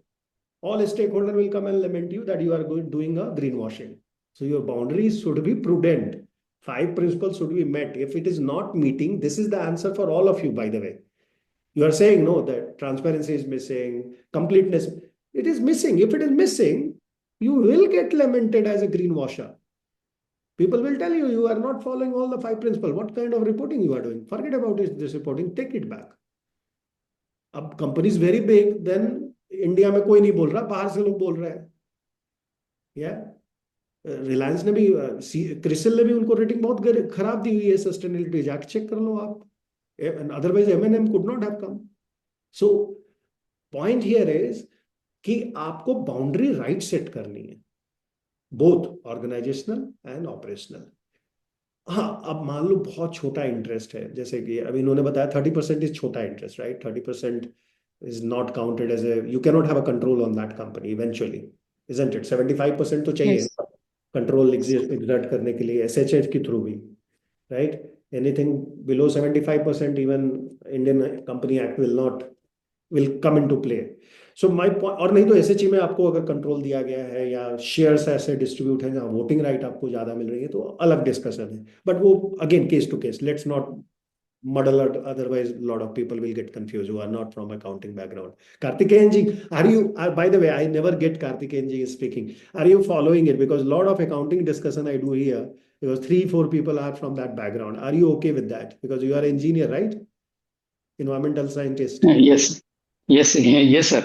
But are you So able to little, follow yeah, it? I know, I can understand. So a lot of details into the accounting process what they discuss, no? So that is little, Little hi-fi, right? Okay, I yeah, try yeah. to still So make it. maybe during the audit, so what they do, no? That becomes little, the Fair. quantification. Just I was imagining. So how do you quantify even this boundaries, no? So specific industries must be having a specific boundaries. No, especially Sector, yeah. sector wise, there is a materiality boundary has been created, but organization boundary is your decision. When we will go to the Okay. next slide, I will show you what are those Yeah. decisions which you have to take. Okay, give me some time. I'm Yeah. just summarizing Yeah, it. yeah, fine. So, just I Then am trying one, to understand. no, no, fair. We will explain you. I was just trying Yeah. to take a feel that am I losing you because I'm talking too much of it. No, another thing is, sir, just now, see, I started this one when I was in the office. So I all the way came back to my home, just reached home. I can understand So that. that's how. Bangalore traffic is too much, and if you don't Yeah, start in time, you will never reach home in time. That's yeah, so that's how my almost daily schedule will be there. That's why I'm just listening to yeah. Please continue understand so with the whatever is recording. possible. Yeah, yes, sir. Yes, Just to thank fill you. the gap, do read the record. Yes, Do yeah, listen. sure. Thank you. Thanks. Okay, so second step is setting that reporting framework. Once you have decided that what is your organizational boundary, what are your emission boundaries, then means operational emission boundaries, then you go into operational emission boundary, scope one, direct kar rahe ho, indirect kar rahe ho, divide the indirect in supply chain. Then you have to set the reporting framework. Here, two things happen specifically. First, that you select GHG protocol or ISO. You can select. Nobody is stopping you. Even GHG protocol says that you can select whichever method is you are comfortable with. You are a ISO pro ISO team, go for ISO 14064. Your already documentation is your day in and day out. Create additional documentation. If not, then select reporting period. Once you have selected GHG protocol, then select under reporting framework, reporting period. Very important here. Okay. Specifically for multinational, which different jurisdictions where different accounting periods are there, be careful because there you can make mistakes, right? Because your all calculation of finance happens at the year end and your ERP is not real time, then you will definitely tend to make mistakes, which you have to always reconcile next year. So better fix that reporting period for sustainability and reporting framework upfront. It could be annually, quarterly based on the jurisdictions you are having. Then comes a step three, where you have to identify and collect the data. In identifying and collecting data, two steps. Simply first identifying the emission sources. So list down all the activity that results in emission. For example, fuel, consumption of fuel, emission, consumption of energy, emission, uses of transportation, emission. List that, create a list, exhaustive list for inventory, GHG inventory. Then collect the data, relevant data for that activity. Gather the measurable data from that identified source. For example, if we are talking about DG set, then fuel consumption in liters. That's what you will take. If you don't get that, then your accounting department will give that. How much was the bill of that? Calculate, take that bill, apply emission factor, specific emission factor directly to spend method, calculate your value. I'm just giving example, we will see it in real happening. Then Sir, come, yeah. in emission sources, do we have any kind of a checklist which is available or it differ from company to company? It differs from company to company. Templates gives you grouping. Okay. Okay. Grouping is there in the template. If you will see the second page and third page, there is a grouping available. Okay. But you have means you have to go and check the premise, right? That what exactly. Yeah, I'll just. Then comes the calculation of emission. So you have already identified the source. You have collected measurable data there. For calculation, you need to perform emission calculation through emission factors. Here comes the emission factor, which you have to choose appropriate emission factor for that activity. So each activity can have a different kind of factor, possibly, right? Based on the relevancy, accuracy of that method, you have to select the right emission factor. That's a very critical aspect as well. We will discuss in detail couple of minutes. Report and verify is the last step. You have to report, compile or emission data into that report into a prescribed model which GHG has provided now template. You can use directly the template, or you, if you want to go a little more detail like Intel has, Apple has, Google has, you can go that method as well. Yeah, by the way, these two reports have exhaustive, so you can select that as a starting point. Of course, it will again differ company to company. There's Bharti for you as input. Then comes the verifying. Verifying is an optional item. You can do it by internal, creating internal teams to verify it, or you can get a third party who can verify for the accuracy and compliance, who have expertise in GHG carbon accounting. That's are the 5 sector agnostic approach. Then comes, of course, defining the boundary has 2 steps, and we will see with example. Okay, the example which I have taken is again Tesla report I am referring. So we'll go to Tesla report and see that how they are using this boundaries to come up with proper answer. So boundary of GHG inventory happens from 2 different sources. One is organizational boundary, second is operational boundary. Organizational boundary has 2 critical approach, which is divided into 3 parts. Why I am not shown 2, because you will be always confused, right? If I would have said operational boundary under organizational boundary, which I said in beginning, few people came back to me saying that I'm getting lost. Why operation boundaries are coming twice? So here is that answer. Better divide into 3 parts. If you want to do organization boundary, you can take 3 approach. First approach is equity share approach, which everybody has talked more or less, right? You have asked me, if you have 30% ownership in another company, which method? Equity method, right? Again, if you want to check whether you are prudent or not, you can use the second or third method to check it. It's called triangulation, right? So you use the other 2 methods to check whether you are prudent in first method or not, and always take highest of 3. We as accountant tend to take lowest of 3 to report good books, right? But if you are doing it the first time, make sure you take the highest of 3. If you are the, yes, Sudhanshu, go ahead. So we will see if there is a joint venture between a multinational company, like suppose take it as Reliance Geo Petrochemicals and with the British Petroleum. So what would be the better for them to consider?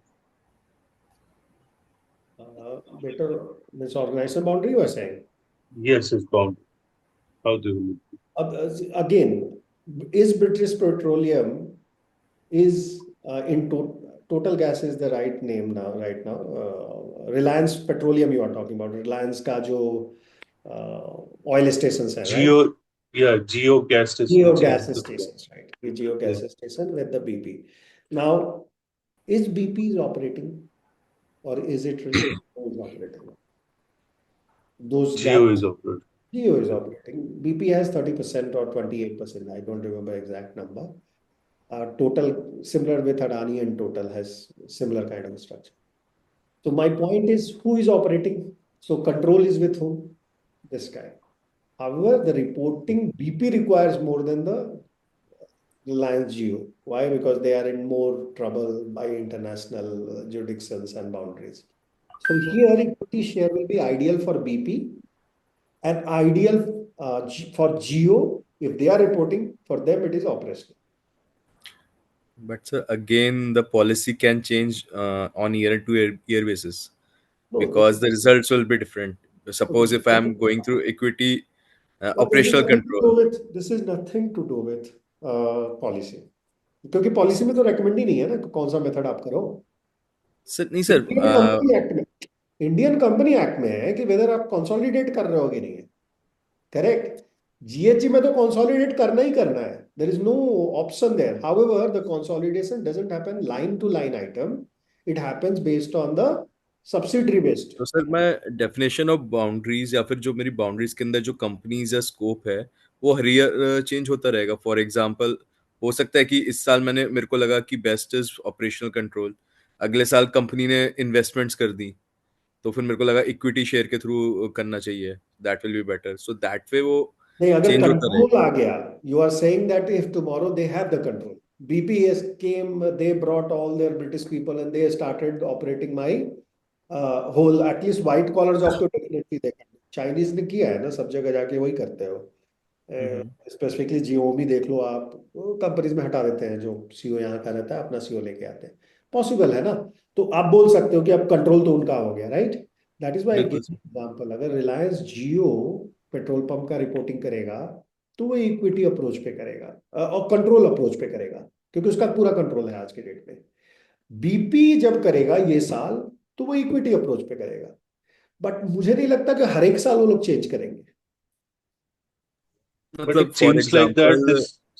For example sir अभी मेरा operational control है, हाँ, कल को जाके मैंने और companies में इन्वेस्टमेंट कर दी बट मैं तो ऑपरेशनल कंट्रोल के हिसाब से चल रहा हूँ, देन अगेन उस अब मेरे को लग रहा है कि नहीं इक्विटी शेयर के साथ, जैसे मैंने आपको बोला 2% किसी कोल कंपनी में खरीद लिया, देन 1% किसी उसमें खरीद लिया, दैट वे। क्वेश्चन बहुत अच्छा है ऑन इमेजिनरी बेसिस पे।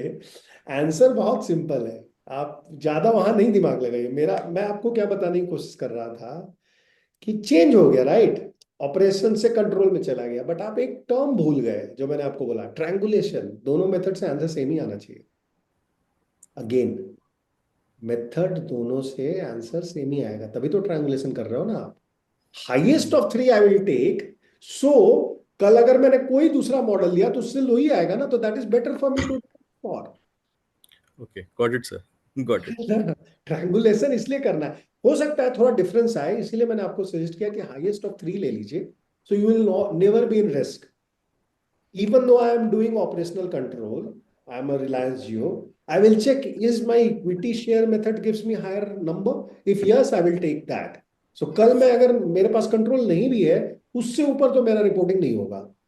नहीं, so this is Vivek, so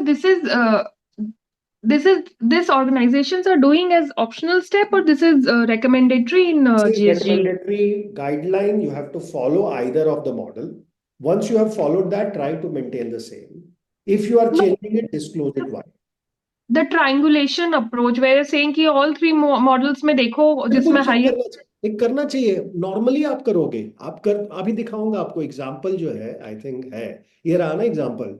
आप देखो तीनों मेथड किया है कि नहीं मैंने, और तीनों में अलग अलग मैंने नंबर पर्पसफुली रखे थे और लोगों से ओपिनियन लिया, आप बताइए आपको कौन सा इसमें अच्छा लग रहा है। Based on that guy risk profile and experience he will choose a number.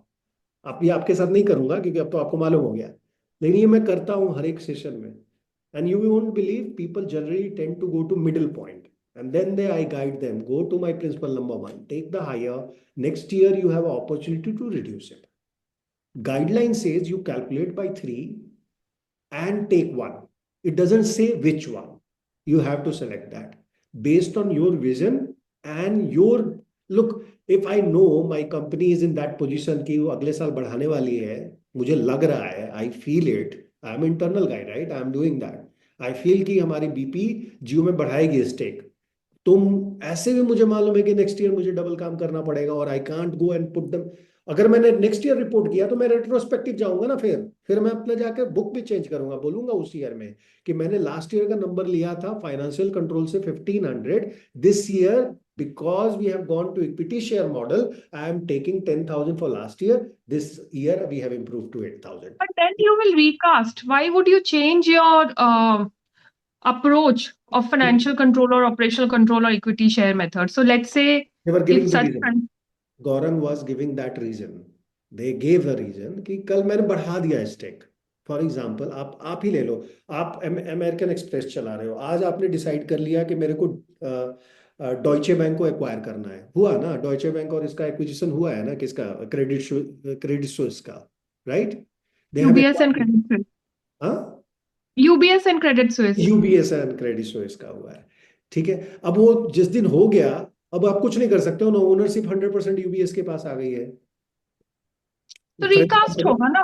और रिकास्ट हो गया, वही तो आप करते हो ना। जब मैं बोल रहा हूँ कि you go retrospective, you do the recasting, you do and the. The other thing is कि अगर इन्वेस्टमेंट हम करते हैं, जैसे गौरंग वाज सेइंग कि 2% कोल इंडिया में इन्वेस्ट कर लिया, so that will become part of our financed हाँ, एमिशंस। वो स्कोप 3 एमिशन है, वही मैं बार बार क्लियर कर रहा हूँ आप लोगों को। आप तीनों पढ़ोगे तब ये सब क्लैरिटी आएगी। तो आप पहले पूछ रहे हो, good for me, I am explaining, तो वहां पे मेरे लिए आसान होगा। ये जब आप बिलो सब्सिडरी लेवल हो जाते हो तो स्कोप 3 एमिशन हो जाती है आपकी। वो इन्वेस्टमेंट का अलग कैलकुलेशन ही है। इमिशन का स्कोप 3 का अलग ही कैलकुलेशन है वो पूरा। वहां पे financial control equity, only equity share में normal percentage you multiply and calculate that number and drop into your books. But can you influence that company is the challenge. Can you ask them to do the 100% calculation of their scope 3 challenge, right? वो सब आपको face करना पड़ता है। क्यों? क्योंकि आपका तो 2% है। अभी भी बहुत सारी सब्सिडरी में चैलेंज है। वो लोग भेज देते हैं एक्सेल सीट, बट वो सब्सिडरी तो रोड साइड का पंक्चर बनाने वाला शॉप है। अब उसको रोड साइड में पंक्चर में 1 लाख रुपए उसकी अर्निंग है, and you are asking him 10 lakh rupees का कार्बन अकाउंटेंट, कहाँ से लाएगा वो? Just imagine that scenario. So he says, sir मैं क्या भरूं, आप ही बता दो। तो बोलता है कि ये मल्टीप्लिकेशन फैक्टर है, तो इतना रुपए का बिजनेस मेरे साथ कर रहा है, इतना मल्टीप्लाई कर दे। यही हो रहा है। This is the real stuff right now. और वो लोग क्या करते हैं, थोड़े प्रूडेंट रहते हैं, बढ़ा के नंबर लेते हैं। तो as a sustainability officer it is your responsibility to take the higher number. इसलिए मैंने सजेस्ट किया आपको। क्यों? क्योंकि नेक्स्ट ईयर अगर कम रिपोर्ट हो रहा है because of any other method coming into play, which Gaurang agreed, right? You agreed, तो इट बेटर ही है ना मेरे लिए। मैं तो as a sustainability officer, everybody will say that you achieved your KPI, thank you, take another 50% का bonus. KPI double achieve किया ना मैंने। ओके, पता नहीं was I covering your points, और थोड़ा ऊपर लग रहा है अभी, और लगना चाहिए क्योंकि स्कोप 3 आप लोग पहले ही पूछ। आई एम नॉट कन्विंस्ड कि तीनों में सबसे highest low. I feel that you have to decide your organizational boundary in terms of what actually reflects your organization, and then take a call. Actually ma'am sir ने क्या किया, he said कि उन्होंने policy वो बना दी इन तीनों में से जो हाईएस्ट होगा। सो अल्टीमेटली जो भी आएगा वही सेलेक्ट हो जाएगा। सो तो आई एम पॉलिसी राइट नहीं सर? है ना ये। This is not a policy. GHG protocol gives you a flexibility to choose from either of the three methods. Debate है, गुड डिबेट है। We have already cross the time. Let me cover at least, पता नहीं क्या cover कर पाऊंगा मैं। बहुत cover करने के लिए नहीं Vivek, कर। I can continue for half an hour, but 9:30 se I have a call, so I can continue for I half don't an think hour. so everybody will agree. Is everybody agreeing? I can take half an hour. चलो, मैं Sure, मेरी sir. पूरा बात सुनता हूँ I आज। am okay with it. Okay, I'm Bhaskar Okay, okay. sir. जी, what Yes. About others? Karthikeyan ji, can you manage half an Okay, hour? sir. Yeah. Let's Yes. Conclude it, नहीं तो मजा नहीं आएगा फिर। हाफ हाफ पढ़ाऊंगा, कुछ नहीं समझ में आएगा आपको। Okay everyone, today Sudhanshu is little down. Are you okay Sudhanshu? Is health wise? Yeah, yeah, my health is not good, little bit. I can feel that. That's Okay. No worries. So continue for half an hour. Just give me at least, let me all. go through the scope 1, 2. Okay. Okay. So what I was trying to tell, again, it is your decision. And whatever decision you will make is your policy. This is what Gaurang is saying. Gaurang is not saying there is a policy which you have to follow, policy which you are creating in your report. When you created that report, stick with that. That is what I am asking. Under 5 principle, stick with that policy, whichever policy. And what is that policy? That I will take the highest possible, or lowest possible, or a middle line, or the relevant one, whichever you decide. Your decision. You are the one who make that decision. GHG guidelines helps you there. Okay. So these are the 3 methods here. In operational boundary, you create that how my company operate. So wherever I own an asset, that's my scope 1. whatever I purchase and they are near to me, I can take a decision whether I should buy this guy or other guy. Scope 2, where I am far away from my operation, they are into value chain on either on upstream or on downstream. Here upstream is raw material. Before coming to processing, that is raw material. After I do processing, it goes to the finished good. Again, is called downstream. These two are also indirect, operations, and these indirect operations are part of scope 3. Clear? Up to here, there is any doubt? If not, let me take an example. How Tesla is doing. So here Tesla case comes into play again because I have already given all these graph charts there. So I use it twice. First of all, Tesla as a global leader in electric vehicle and energy solution provider, they publish their annual sustainability report to track and reduce. That's the purpose of their report. What they track and reduce? Their carbon footprint. To ensure that they are doing a comprehensive and transparent reporting, they define both organization and operation boundary. What they are doing, they are not only doing organization or operation, they are doing both. And that is everybody does. Generally, everybody does.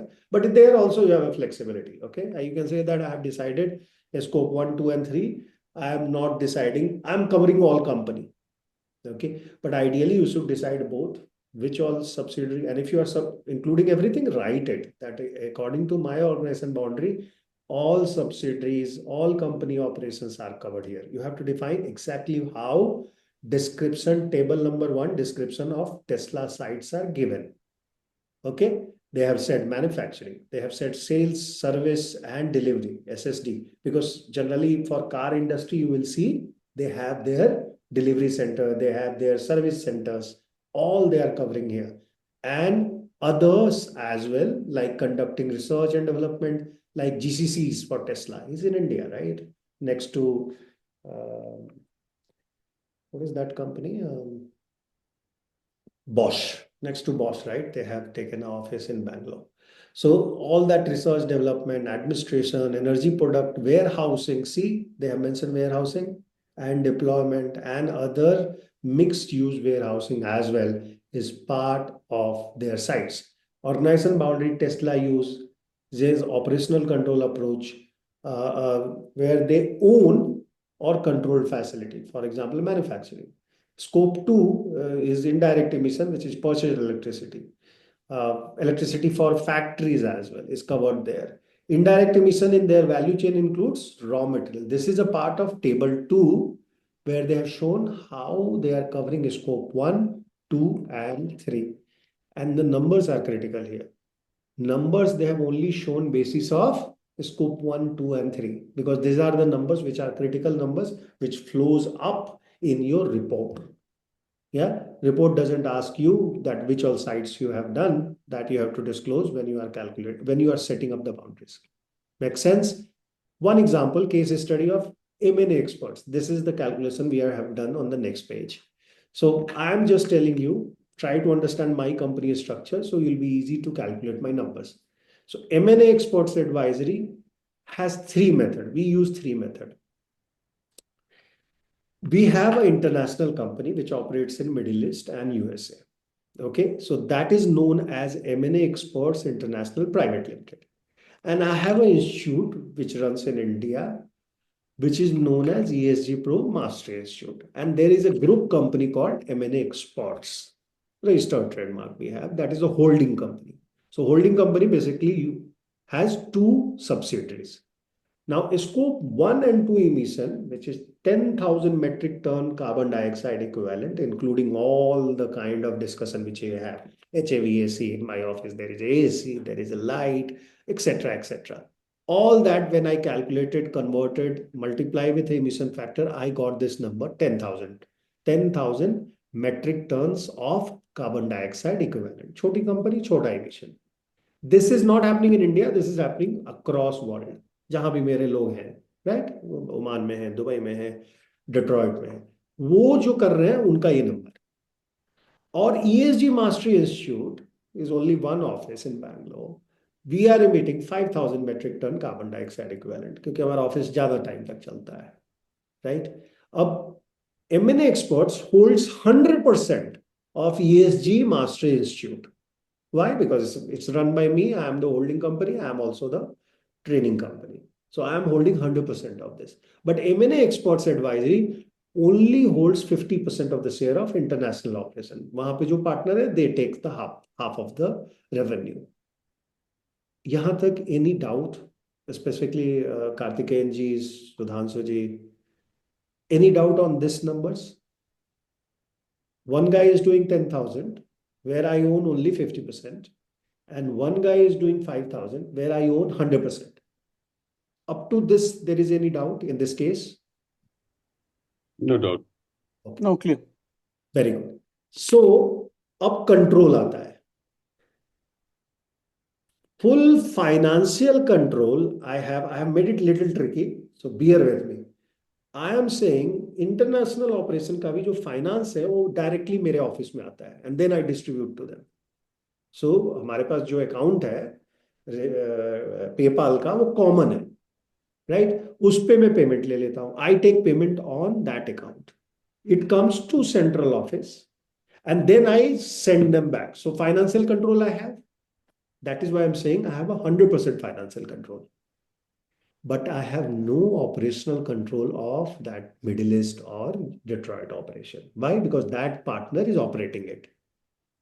आपका जो भी questions है, सब इसमें build है. अब आप देखो, So मजा देखो. payment, if we are receiving payment, will that be construed as full financial control? Because I am doing the invoicing on the same platform, right? Which is a common platform for us. So I am doing the invoicing. I am taking the payment. Now, of course, delivery होनी चाहिए. Delivery होने के बाद ही payment मेरा है, right? तो payment normally हमारे industry में, consulting business में 50% comes up front, 50% comes after the down the line. So जो हमारे को मिल गया payment, हम उसको consider कर लेते हैं full control. That's why I have assumed here to just make it little tricky. Full financial control. और मैं एज्यूम भी क्या कर रहा हूँ, सच्चाई यही है ना, पैसे तो मेरे पास आ रहे हैं. कल वो पार्टनर छोड़ के जाएगा, उसको पैसे नहीं मिल रहे हैं उसके प्रॉफिट के. सर एक स्मॉल डाउट. वो है.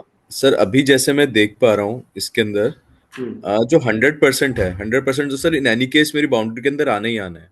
सो यहाँ पे कंपैरिजन और जो हम मोस्ट जो हायर ऑफ 3 ले रहे हैं उसमें ऐसा नहीं होना चाहिए अप टू 99% भी अगर होल्ड है उन सब कंपनीज में 1 to 99% इक्विटी शेयर होल्डिंग या फाइनेंशियल कंट्रोल या नो ऑपरेशन, बिकॉज जो 100% वो तो एनी केस सर आएगा ही आएगा मेरे में जिसकी 100% शेयर होल्डिंग है. हाँ, तो अब उतना कॉम्प्लेक्स में नहीं बना रहा हूँ गौरव. 75 से आप 100 समझना. जब भी मैं बोल रहा हूँ फुल कंट्रोल की बात, तो 75 से 100 में फुल कंट्रोल हो सकता है. इंडियन कंपनी एक्ट यूज करो ना यहाँ पे. आपके लिए तो बहुत ईजी है. सर मेरा पॉइंट ये था कि 1 to अगर मैं जैसे 99% you cannot have any control. Up to 50% you can't have a control, right? Yes sir. After 50%, 1% can give you advantage that in SHA you can mention that I will operate on behalf of all the partners. Sir agreed. मतलब मेरा point ये था कि अभी अगर जो 100% है या जिस पे मेरे 75% अगर मैं बोलूं अगर 75% कंट्रोल है वो तो इन एनी केस बाउंड्री में आना ही आना है. सो जो बचे हुए हैं उनके ऊपर अगर मेरे को कंट्रोल एस्टेब्लिश करना है हायर वही ऑफ तो 3. बता रहा हूँ ना, नहीं होता है वो भी ना. आप रिलायंस का रिपोर्ट ओपन करो. आपने GRI अटेंड नहीं किया, राइट गौरव? सर पूरा नहीं कर पाया था वो. अच्छा, तो आप एक बार चेक करना. वो रिलायंस का रिपोर्ट अभी आपको ओपन करना चाहिए. Anyway we have sent as a reading material. Open that. You will see they have 100% in 260 company. Bharti, you remember, right? You were very much active that point in time. Yes, yes, yes, sir. Did they report any other company where they have 100% control? None. Hmm. 235 in 23, 240 or 50 हो गया है in 24. They have not reported any company. So even though they have full financial, full operation control, they are not reporting about it. Those are cell company even. They are not reporting about it. Gaurang, तो ये एक challenge रहेगा. आपको हमेशा समझना पड़ेगा कि percentage will not decide whether I M including in my organization boundary or not. What we'll decide is I have to calculate all three methods based on कितना कार्बन इमिशन हुआ है और कितना इक्विटी शेयर है। उसके बाद check करना है कि तीनों मेथड से what is my result, and then based on your policy or your thought process you can make a decision. Earlier, if somebody asks me as a third party, I will always recommend take the higher side. क्योंकि ये system ये establish पूरी नहीं हो पाई है ना। India जैसे country में तो हमें इमिशन फैक्टर में ही ट्रबल आता है। डेटा कलेक्शन तो सबसे बड़ा मिजरेबल है। मतलब मैं तो काम कर रहा हूँ ना, मुझे मालूम है कि डेटा कहाँ कहाँ अटक जाता है। तो आपको ऑलरेडी मालूम है कि आप out of 100% data collection you are doing only 40 or 50%, maybe 60-70% in certain cases who has a matured softwares. If that is the case, if you take the lower, you will be always in trouble. एक कल छोटा analyst आएगा और आपकी मतलब आपको पूछ के जाएगा कि सर आप क्या कर रहे हो, यहां तो डेटा ही गलत है। Are you with me? आप जस्ट इमेजिन कर लो। अब आपको मैं एग्जांपल देता हूं। रेलवे की अब सब्सिडरी है जो कि वाईफाई लगाती है इंडियन रेल की ऑन प्लेटफॉर्म्स। ठीक है, उसका एक हमारे पार्टिसिपेंट हैं doctor Sheetal. She was helping their team to calculate carbon emission. Okay, now will you believe how many stations Google's are running for them? Google is running for them 40 के ऊपर है number जो फुल्ली वाईफाइड है, and they are running for them. कितने office से आप बताओ data आया होगा कि कितनी इलेक्ट्रिसिटी कंज्यूम हो रही है ऑफिसेस में? कितने ऑफिस से आया? या राउटर कितना डेटा कंज्यूम कर रहा है? Just give a try. So maybe 10. एक हेडक्वार्टर का नंबर है उनके पास। None of the offices are able to give till this year. क्यों? पूछो आप मेरे से भाई। रीजन क्या पता है मालूम है? जब इनके टीम मेंबर गए साइट्स पे, इलाहाबाद स्टेशन, जम्मू तवी स्टेशन जब गए, तो वो लोग बोलते हैं सर मैं कैसे डिवाइड करूं कौन सा ऑफिस में मैं बैठता हूं, मेरे को तो ऑफिस ही नहीं है। मेरा राउटर लगा दिया मैंने, वो भी वेटिंग एरिया में लगाया हुआ है, कुछ प्लेटफॉर्म्स पे लगाए हुए हैं। अब मैं कितना electricity electricity router wise I can give you. चलो एक्चुअली वही किया इन लोगों ने। They have taken each router का energy consumption multiply by 24 multiply by 7। Even though बिजली आती है नहीं आती है, डाउन है सर्वर 10 दिन के लिए, साल के लिए, you know lot of station you will find the server is not working, right? Connect करने का कोशिश करना अगर आप कभी ट्रैवल कर रहे हो रेलवे में तो। मैंने भी बहुत साल नहीं किया है, लेकिन मैं जस्ट बोल रहा हूँ। जम्मू जाता हूँ तो जम्मू तभी उतरता हूँ, तो I use to check. Point ये है ना, that is the trouble. Data ही नहीं है आपके पास। आप एज्यूम कर रहे हो पूरा डेटा, कितना मेरा राउटर है पूरा साल चला होगा, इतना कैलकुलेशन है। इस पे 4 आदमी बैठते हैं, 4 आदमी में एनर्जी कंजम्पशन पर पर्सन है, जब energy consumption for 8 hour is so much, apply that.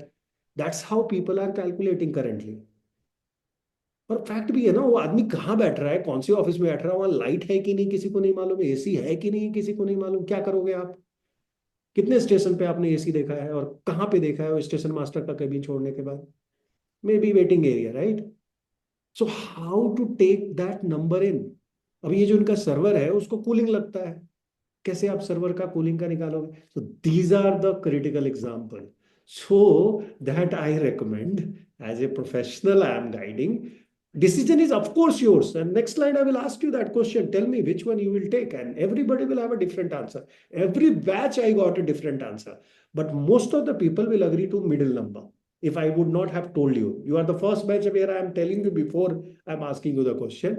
Generally people take the central number, this is good, which is still better than taking the lowest number, right? कि उसके पास थोड़ा तो margin of error है. So margin of error is a critical subject. Consider that. Here, that is what I'm saying. Don't. That is why I'm for confusing. I have given you the full financial control. Financial control has no meaning in this. Okay. So, Vivek, one question I have. Whatever report I have seen, I've always seen organizations taking operational control approach. Scope 1, 2, 3, right? You are talking. Yeah. हाँ, Yeah. तो वो तो क्योंकि उसी में reporting तो उसी पे हो रही है ना। ये तो केवल आपको बताने के लिए हो रहा है कि अगर मैंने सब्सिडरी का कैलकुलेशन कर रहा हूं तब यहाँ पे ऑर्गेनाइजेशन बाउंड्री बहुत इंपॉर्टेंट हो जाता है। But eventually, even though I will do that 2% calculation multiplied by each scope, I will do it separately. और या दो को मिला के कर लेंगे, scope 1 and 2, which is mandatory requirement, scope 3 का सेपरेट. जनरली यही होता है, लेकिन आपको फिर भी ऑर्गेनाइजेशन बाउंड्री तो डिसाइड करनी होगी ना. और नहीं तो ईआरपी वाला आके आपको लिमिट करेगा, कुछ नहीं करेगा, और हाई रिस्क देगा. बार बार आप सोचोगे क्यों हाई रिस्क दे रहा है, उसके लिए एक अलग से 10 करोड़ रुपया किसी को दोगे, right? And they take that advisory from that KPMG, PwC, and then you will come to realize that, oh my God, this was my silly mistake. वो रेटिंग किसी और वजह से नहीं दे रहे, इस वजह से. और half of the time even the advisors are not knowing, who are not sitting on the other side. If you have not worked on the rating provider side, you will never know why your rating is down. Try it. Try, check, you will find. आपको check करना है ना, आप जाके क्रिसिल का report उठा लो, right? वहां पे उन लोगों ने 1000-2000 कंपनियों का रेटिंग किया हुआ है, ABCD से कैटेगराइज किया है. जाके आप चेक कर लो, बड़ी बड़ी कंपनियों को आप देखोगे रैंक करते हुए बॉटम में. Do they have not have people, money, power, everything they have, but they do not know whom to engage in such a situation, which Reliance has realized, and I'm very hopeful next year, definitely they will have a better rating. Okay, so no advice here. Don't invest in that company on my advice. I'm not a advisor. So if these two models are given, how you deploy it? Simple calculation, multiplication ka hai. That's what you have to do. What I have done here, the question has given you clarity. There is a M&A Experts Advisory, which is a holding company, and then there are two subsidiary company. What I'm trying to do, holding company doesn't exist. It's on paper, right? It only holds these two assets. So I will calculate these two assets, operational boundary, carbon accounts, and I will report. Here the question is only scope 1 and 2. So only scope 1 and 2 number are there. Simple. What are those numbers? M&A Exports International equity share method, because I only own 50%. How much I will report in M&A International in my company as M&A Experts? Again, I'm asking a question to you. Let me ask very clearly. According to equity share method, M&A Experts is trying to calculate emission by M&A Experts International, which is an international company. They have emitted in full year 10,000 metric ton of carbon dioxide equivalent. Now, if I am reporting in India, how much of that amount under equity share I will take? Answers. 50%. Sorry? 50% only. 50% only, which is 5,000 metric ton. Clear? If I go to financial control, which I claim to have 100%, just by I get the money and I hold their neck in my hand, right? How much I report? 100%. 100%, absolutely 10,000 metric ton.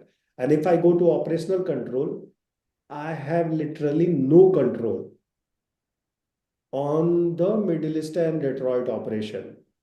On that method, what I will report under operational control method in But organization. is M&A is also considered in India? No, they are international. Only Middle East and Detroit operation. Okay, they don't have any. They this don't one have here. any operation in India. That's why I have no control. So therefore, it is zero. Absolutely, I will report zero. This could have been reason for Reliance if Reliance was ready to talk to us.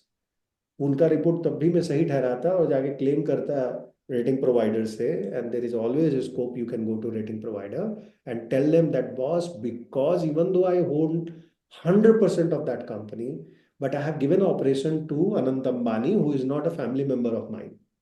उसका marriage हो गया, वो अलग हो गया है, बहुत पैसा खर्चा करा लिया मेरे से. बोल सकता था मैं. I'm not joking, I'm saying very serious, but I need to justify that in my report and to that ESG rating provider, and I can come out of it.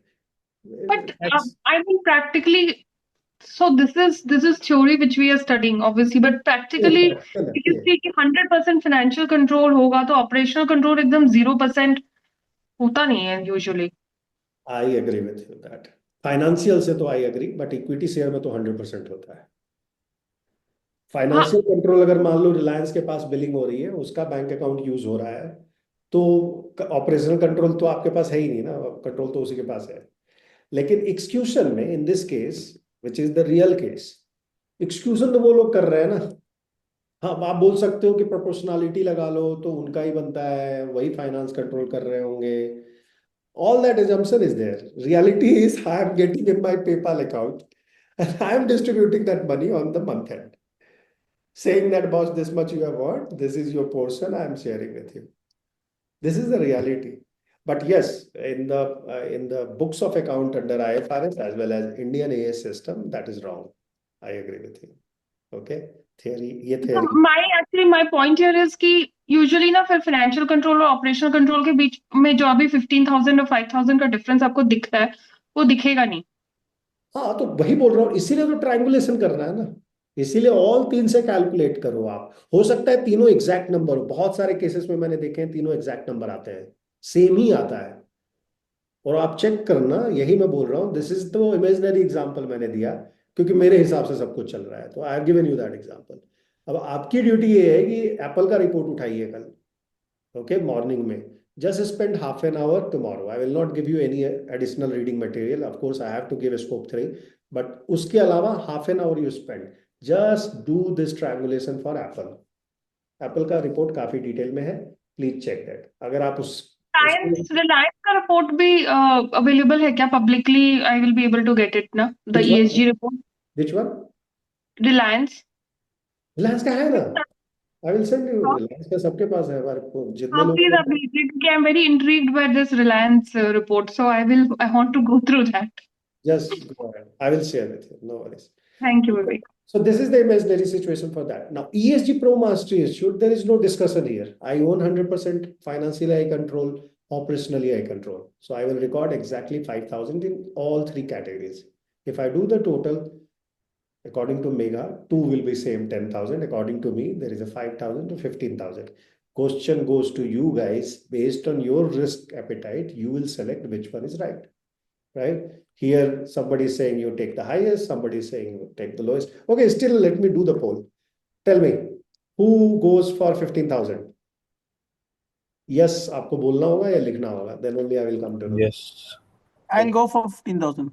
Yes. Two people. Yes, 15,000. But because I definitely believe that operational control or financial control are not going to be so different. Yeah. So again, with a disclaimer, I'm not willing to do any window dressing in this.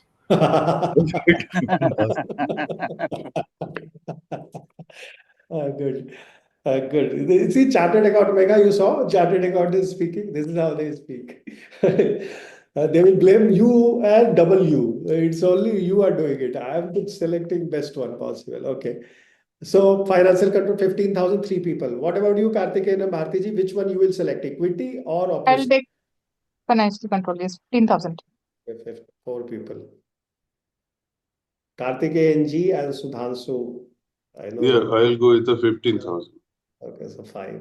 So most of you, Karthikeyan ji? Same here. 15. Yeah, same. Good. At the end, everybody agree. But still, choice is always yours, and that's the advantage of GHG protocol, not mine. Then comes the setting up the reporting framework. Now here, of course, you have those two options of selecting a right framework which you believe in and your company is accustomed to. Okay. Flexibility, everybody likes, including your CEO, CFO, and sustainability officer. So people tend to go towards GHG. But if your company is Japanese company, follows all the quality stuff, I would suggest go for ISO. If you are selecting this, there is an approach to the same. Three things you have to select in GHG emission when you are setting the reporting framework. First, time frame, which we have discussed in detail. Second, categories of scope of emission which you are trying to report on. I will suggest take all three for clarity. Some people can select only two based on their regulatory requirement. Third, measurement framework is the third aspect of that triangle, which aligns the measurement with organization objective and structure. So consider your organization objective and how big is your structure. Is this a matrix organization? Is it a bureaucratic, line of span is 7? what kind of structure you are carrying should also decide which framework you should carry. If you have a complete QHSE department separate, then maybe you will select ISO because you have enough team members to work on it. There is only sustainability department you have. You do not have QHSE. Then you will go for. So this is how you make that decision. That decision again is yours. What are the key elements which you will take? So 3 parameters and 3 input, which are scope classification, measurement framework, and time framework, which gives you a proper GHG count. Okay. Vivek, I need to move out. The rest of the material I will go through the No recording. problem. No problem. Thank you. Thank you. Another 5 minutes. Yeah, guys, just bear with me. Let me cover up to 5 steps. Case study again I brought here was IBM. So when IBM started looking into their activity, they set a robust emission reporting framework where they talked about using a clear breakdown method to select that framework. How they did it? Based on each scope and the data which they have decided their reporting framework. For example, their annual report aligns with GHG protocol because it enables them to track year on year progress, which is benchmark its efforts against industry standard. Because whole industry, if you see, specifically in IT services, are following GHG protocol. So this was the second reason they have selected GHG protocol. While the third one, they have a net zero emission target by 2030, which IBM targets being an energy intensive company because again, they have data center kind of stuff, which is a part of scope 2 right now, and collaborates with supplier who are, their third party, which is a part of scope 3. It becomes easier for them to decarbonize if they use GHG model. That's what they believed, and they have selected GHG protocol and yearly reporting. That's how they are doing it. Now, the step 3 also talks about you have to identify the right emission sources, right? That's the first part. Once you have the emission sources, then you go for emission factors, right? These are the 2 things you need under scope step 3. So what it starts with,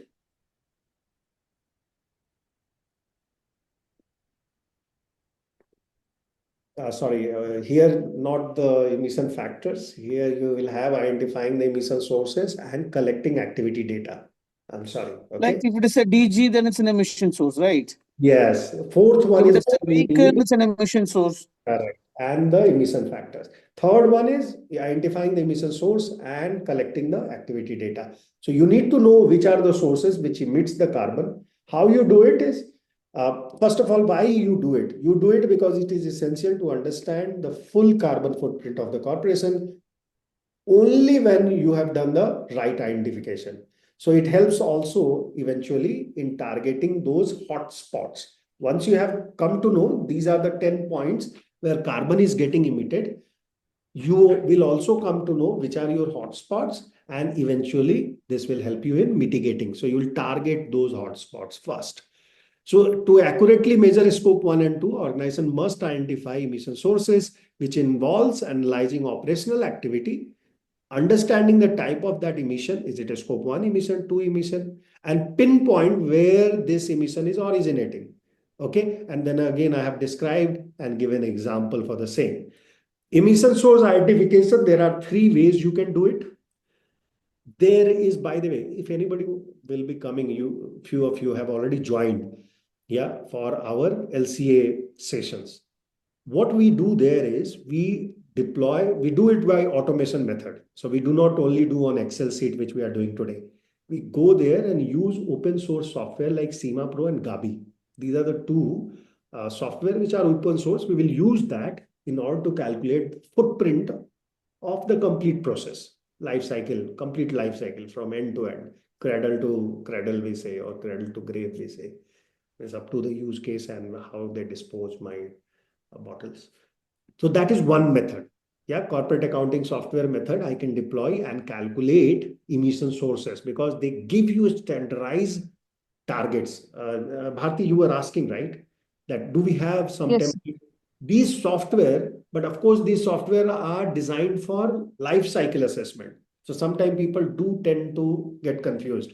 That's why I'm not recommended. But this can be a good starting point as well. If you have a very complex job in hand, you can use this software. These are free and available. Okay. Then comes UNFCCC, United Nations Framework. This helps us for calculating our emission sources and tracking those emission sources, particularly uh, for the operations which follows the Paris Agreement in toto. So if you have a net zero targets, right, for that industry, UNFCCC really helps. And then the third one is Intergovernmental Panel for Climate Change, which is IPCC in short. We always say, right? They have the guideline for quantifying GHG emission in various segments. What is the problem and why I have not recommended you guys? Because this has list extensive and you will not know which one is applicable to your industry. So first you check what is applicable to your company or industry and then come to these documentation and use those, identify those lists which are applicable here. Because eventually they will also help you in emission factor, which is step number 4. Clear? How to do this? This is the standard list. You were asking, right? This is the standard list which matches with the GHG protocol template.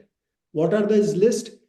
In scope 1, there are 5 different groups of reporting. The first group is stationary combustion. So on scope 1 is your own assets, right? For example, conveyor belts, your operation, your assembly line, all that, whatever consumption of energy and fuel is happening at that space, you will calculate in scope 1. Energy, again, if it is electricity energy, it will come as a purchase goods. So scope 2 हो जाएगा. लेकिन if it is a captive unit, then you will have a stationary combustion. So any direct emission from combustion equipment which you are using, like genset, you have to, pumping the water, etc., etc. If it is a main, your main operation, you need to calculate there. Here, boilers data, diesel generator data, heater data, furnaces, ovens, all this will have a stationary, it will be part of a stationary combustion. Emission from fuel burned at a stationary source within the organization is defined for a stationary combustion. This is the definition or description. Am I clear? Any doubt on the stationary? Then second step, if no, then second step is mobile combustion. Mobile combustion, of course, anything moving part which you own in the company. Yeah. For example, emission from vehicle, emission from mobile equipment like loaders, unloaders, forklift, all this requires a fuel, right? So that data, forklift, car, truck, buses, delivery vans, construction vehicle, all this data, yeah, even the lifting equipments, etc., all this data will become part of mobile combustion. Okay, that's the second type of scope 1 emission. Third Sir, type, sorry. if it is leased vehicles, then Leased vehicle, of course, will not come here. It will come in scope 3. We will discuss about it. Okay. and even If you do not yeah, own it, you have given it to third party. That's the easiest way to remove scope 1 to scope 3. By the way, huh? okay. Everybody is playing this game right now. Okay. Instead of they having owning the vehicle, they are giving it to third party. Okay. But one thing you should be always aware about, when it goes to third party, the reporting gets distorted because third party reports completely different, right? They will always like to have the higher number. Mhm. So later controls becomes different. Are you with me? That is why it is a part of scope 3 because you can't control it. That's the assumption. When it is a scope 1, I can tell my employee, boss, you are a CEO, you are using so much of oil. He is a CFO, he is using so much of oil. He is a CMO, he is using so much of oil. Why so much of difference? You can always ask that reduce the number, get the right numbers. But when it is a third party, whatever bill he will give you, you have to take that bill. There is no discussion there, right? So that is the mobile consumption, combustion. Third is fugitive emissions, which we have discussed in details, which comes from chiller, HVAC system, fire extinguisher, refrigeration unit, and gas pipeline. These are the 5 major ones in India. Apart from that, there will be a small as well. I always recommend go and check. Sir, how do they measure the leaks? Like Leaks is chillers and based on the expiry date or the okay, or the refilling. If you are doing in okay. HVAC system, you have a refilling, right? You gas Yes, yes, goes. yes. So that's how it works. Then Okay. fourth one is process emission. So emission from chemical, physical processes. So you mix two things, there is a gas emission happened, calculate that. Specifically, this comes in play like cement calcination. Yeah, you bring the cement, then you put it to accelerator, you break it down, and that becomes a binding agent, right? So that cement calcination process has a emission which you have to calculate. Welding is another process, right? You attach to metal or you attach to different products. That is another emission, which is a fugitive emission because again, gas, it burns, right? That welding wires gets burns. It burns to attach to things. So that again is a fugitive. And it gets out of control. Then you have a steel production also has a lot of fugitive emissions, process emissions, sorry. And then you have a chemical production, process emission, oil refining, process emission. Anything which comes out of industrial processes involving chemical transformation is a part of process emission. And the second last one, so 6 are there, sorry. Second last one, which is fifth one, is agriculture emissions. This is a livestock, right? CH4, we know, right? Manure management, again, it releases a lot of gases. Soil management, erosion of soil also creates gas release. So methane, nitrous oxide, emissions from agriculture activity need to be converted into tons of carbon dioxide based on the GWP, which we have that table, if you remember, and you calculate it. Waste treatment is the last emission of scope 1. Again, as a group, it includes landfill. So anything which goes in landfill is your responsibility under scope 1. You have to record under scope 1. Second, waste incineration. So anything you burn, it also emitted gases. You have to record that. Wastewater treatment plants is another emission point which you need to record. So anything on-site waste management process, including methane releases, need to be calculated and converted. Scope 2 is indirect emissions, which of course includes electricity. So electricity for lighting, machinery. You see machinery I have written very clearly. So even in operation, machinery is consuming electricity, is a purchase electricity, then it will be counted as an indirect emission. Office equipment, printer, calculator, computer, anything which you use will be part of the same.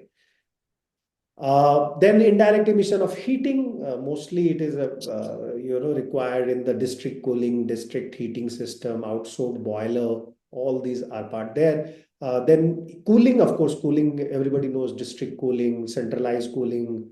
If you are in WeWork, there is again a cooling, air conditioning, shared building, all that you need to calculate here. And the last one in scope 3, which is the fourth item, is indirect emission from steam.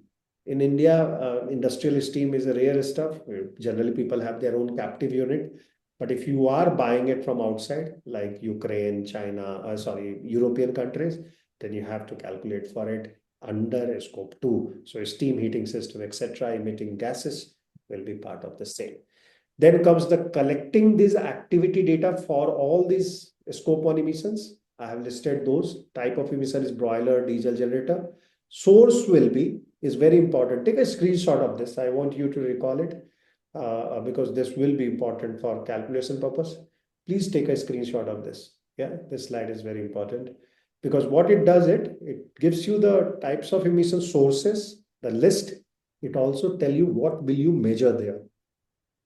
What will you measure? You will measure that how much of coal has been used in a stationary combustion if it is a thermal power plant. If it is a natural gas induced plant, you will calculate that how much of natural gas I have taken, how much of diesel I have used in liters Kilos, tons, whatever numbers you have. Take that number. Furnace oil number if you have a boiler, right? So activity source, data source. So this is a source. Now, what will be the data which you will be collecting exactly? Will be fuel bills, which is a fuel spend data in liters, or fuel meter gauge data. So which will be again in liters or in butanic tons, but tons. I don't have a gas fueled vehicle, but I think it's a but tons, right? That's the number we do. Okay, then fugitive chillers, HFVACs, which is carbon dioxide, HFCs, and PFCs.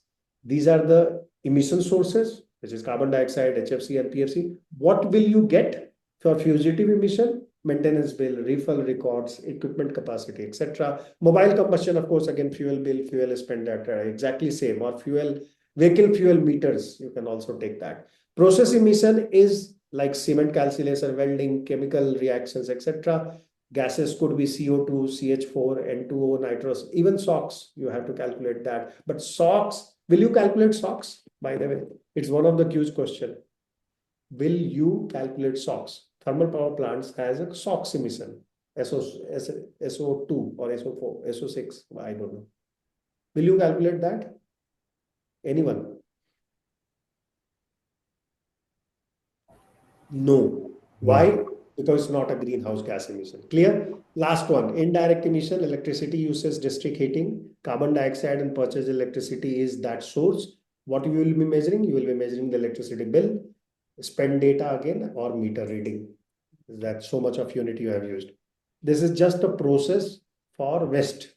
One of the thing I have taken and I have shown that how you calculate that waste management emissions.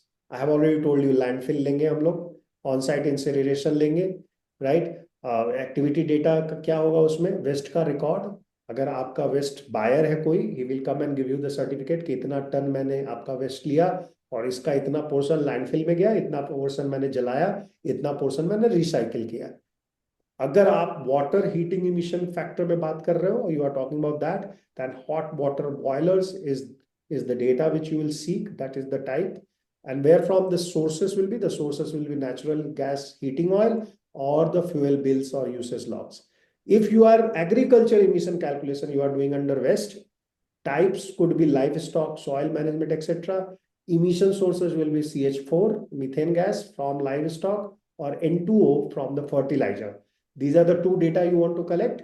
What kind of data you will get? You will get the farm record data or fertilizer log कि कितना fertilizer उस soil में डाला गया. That's how you calculate. Fourth step is very simple step. People think it's very difficult.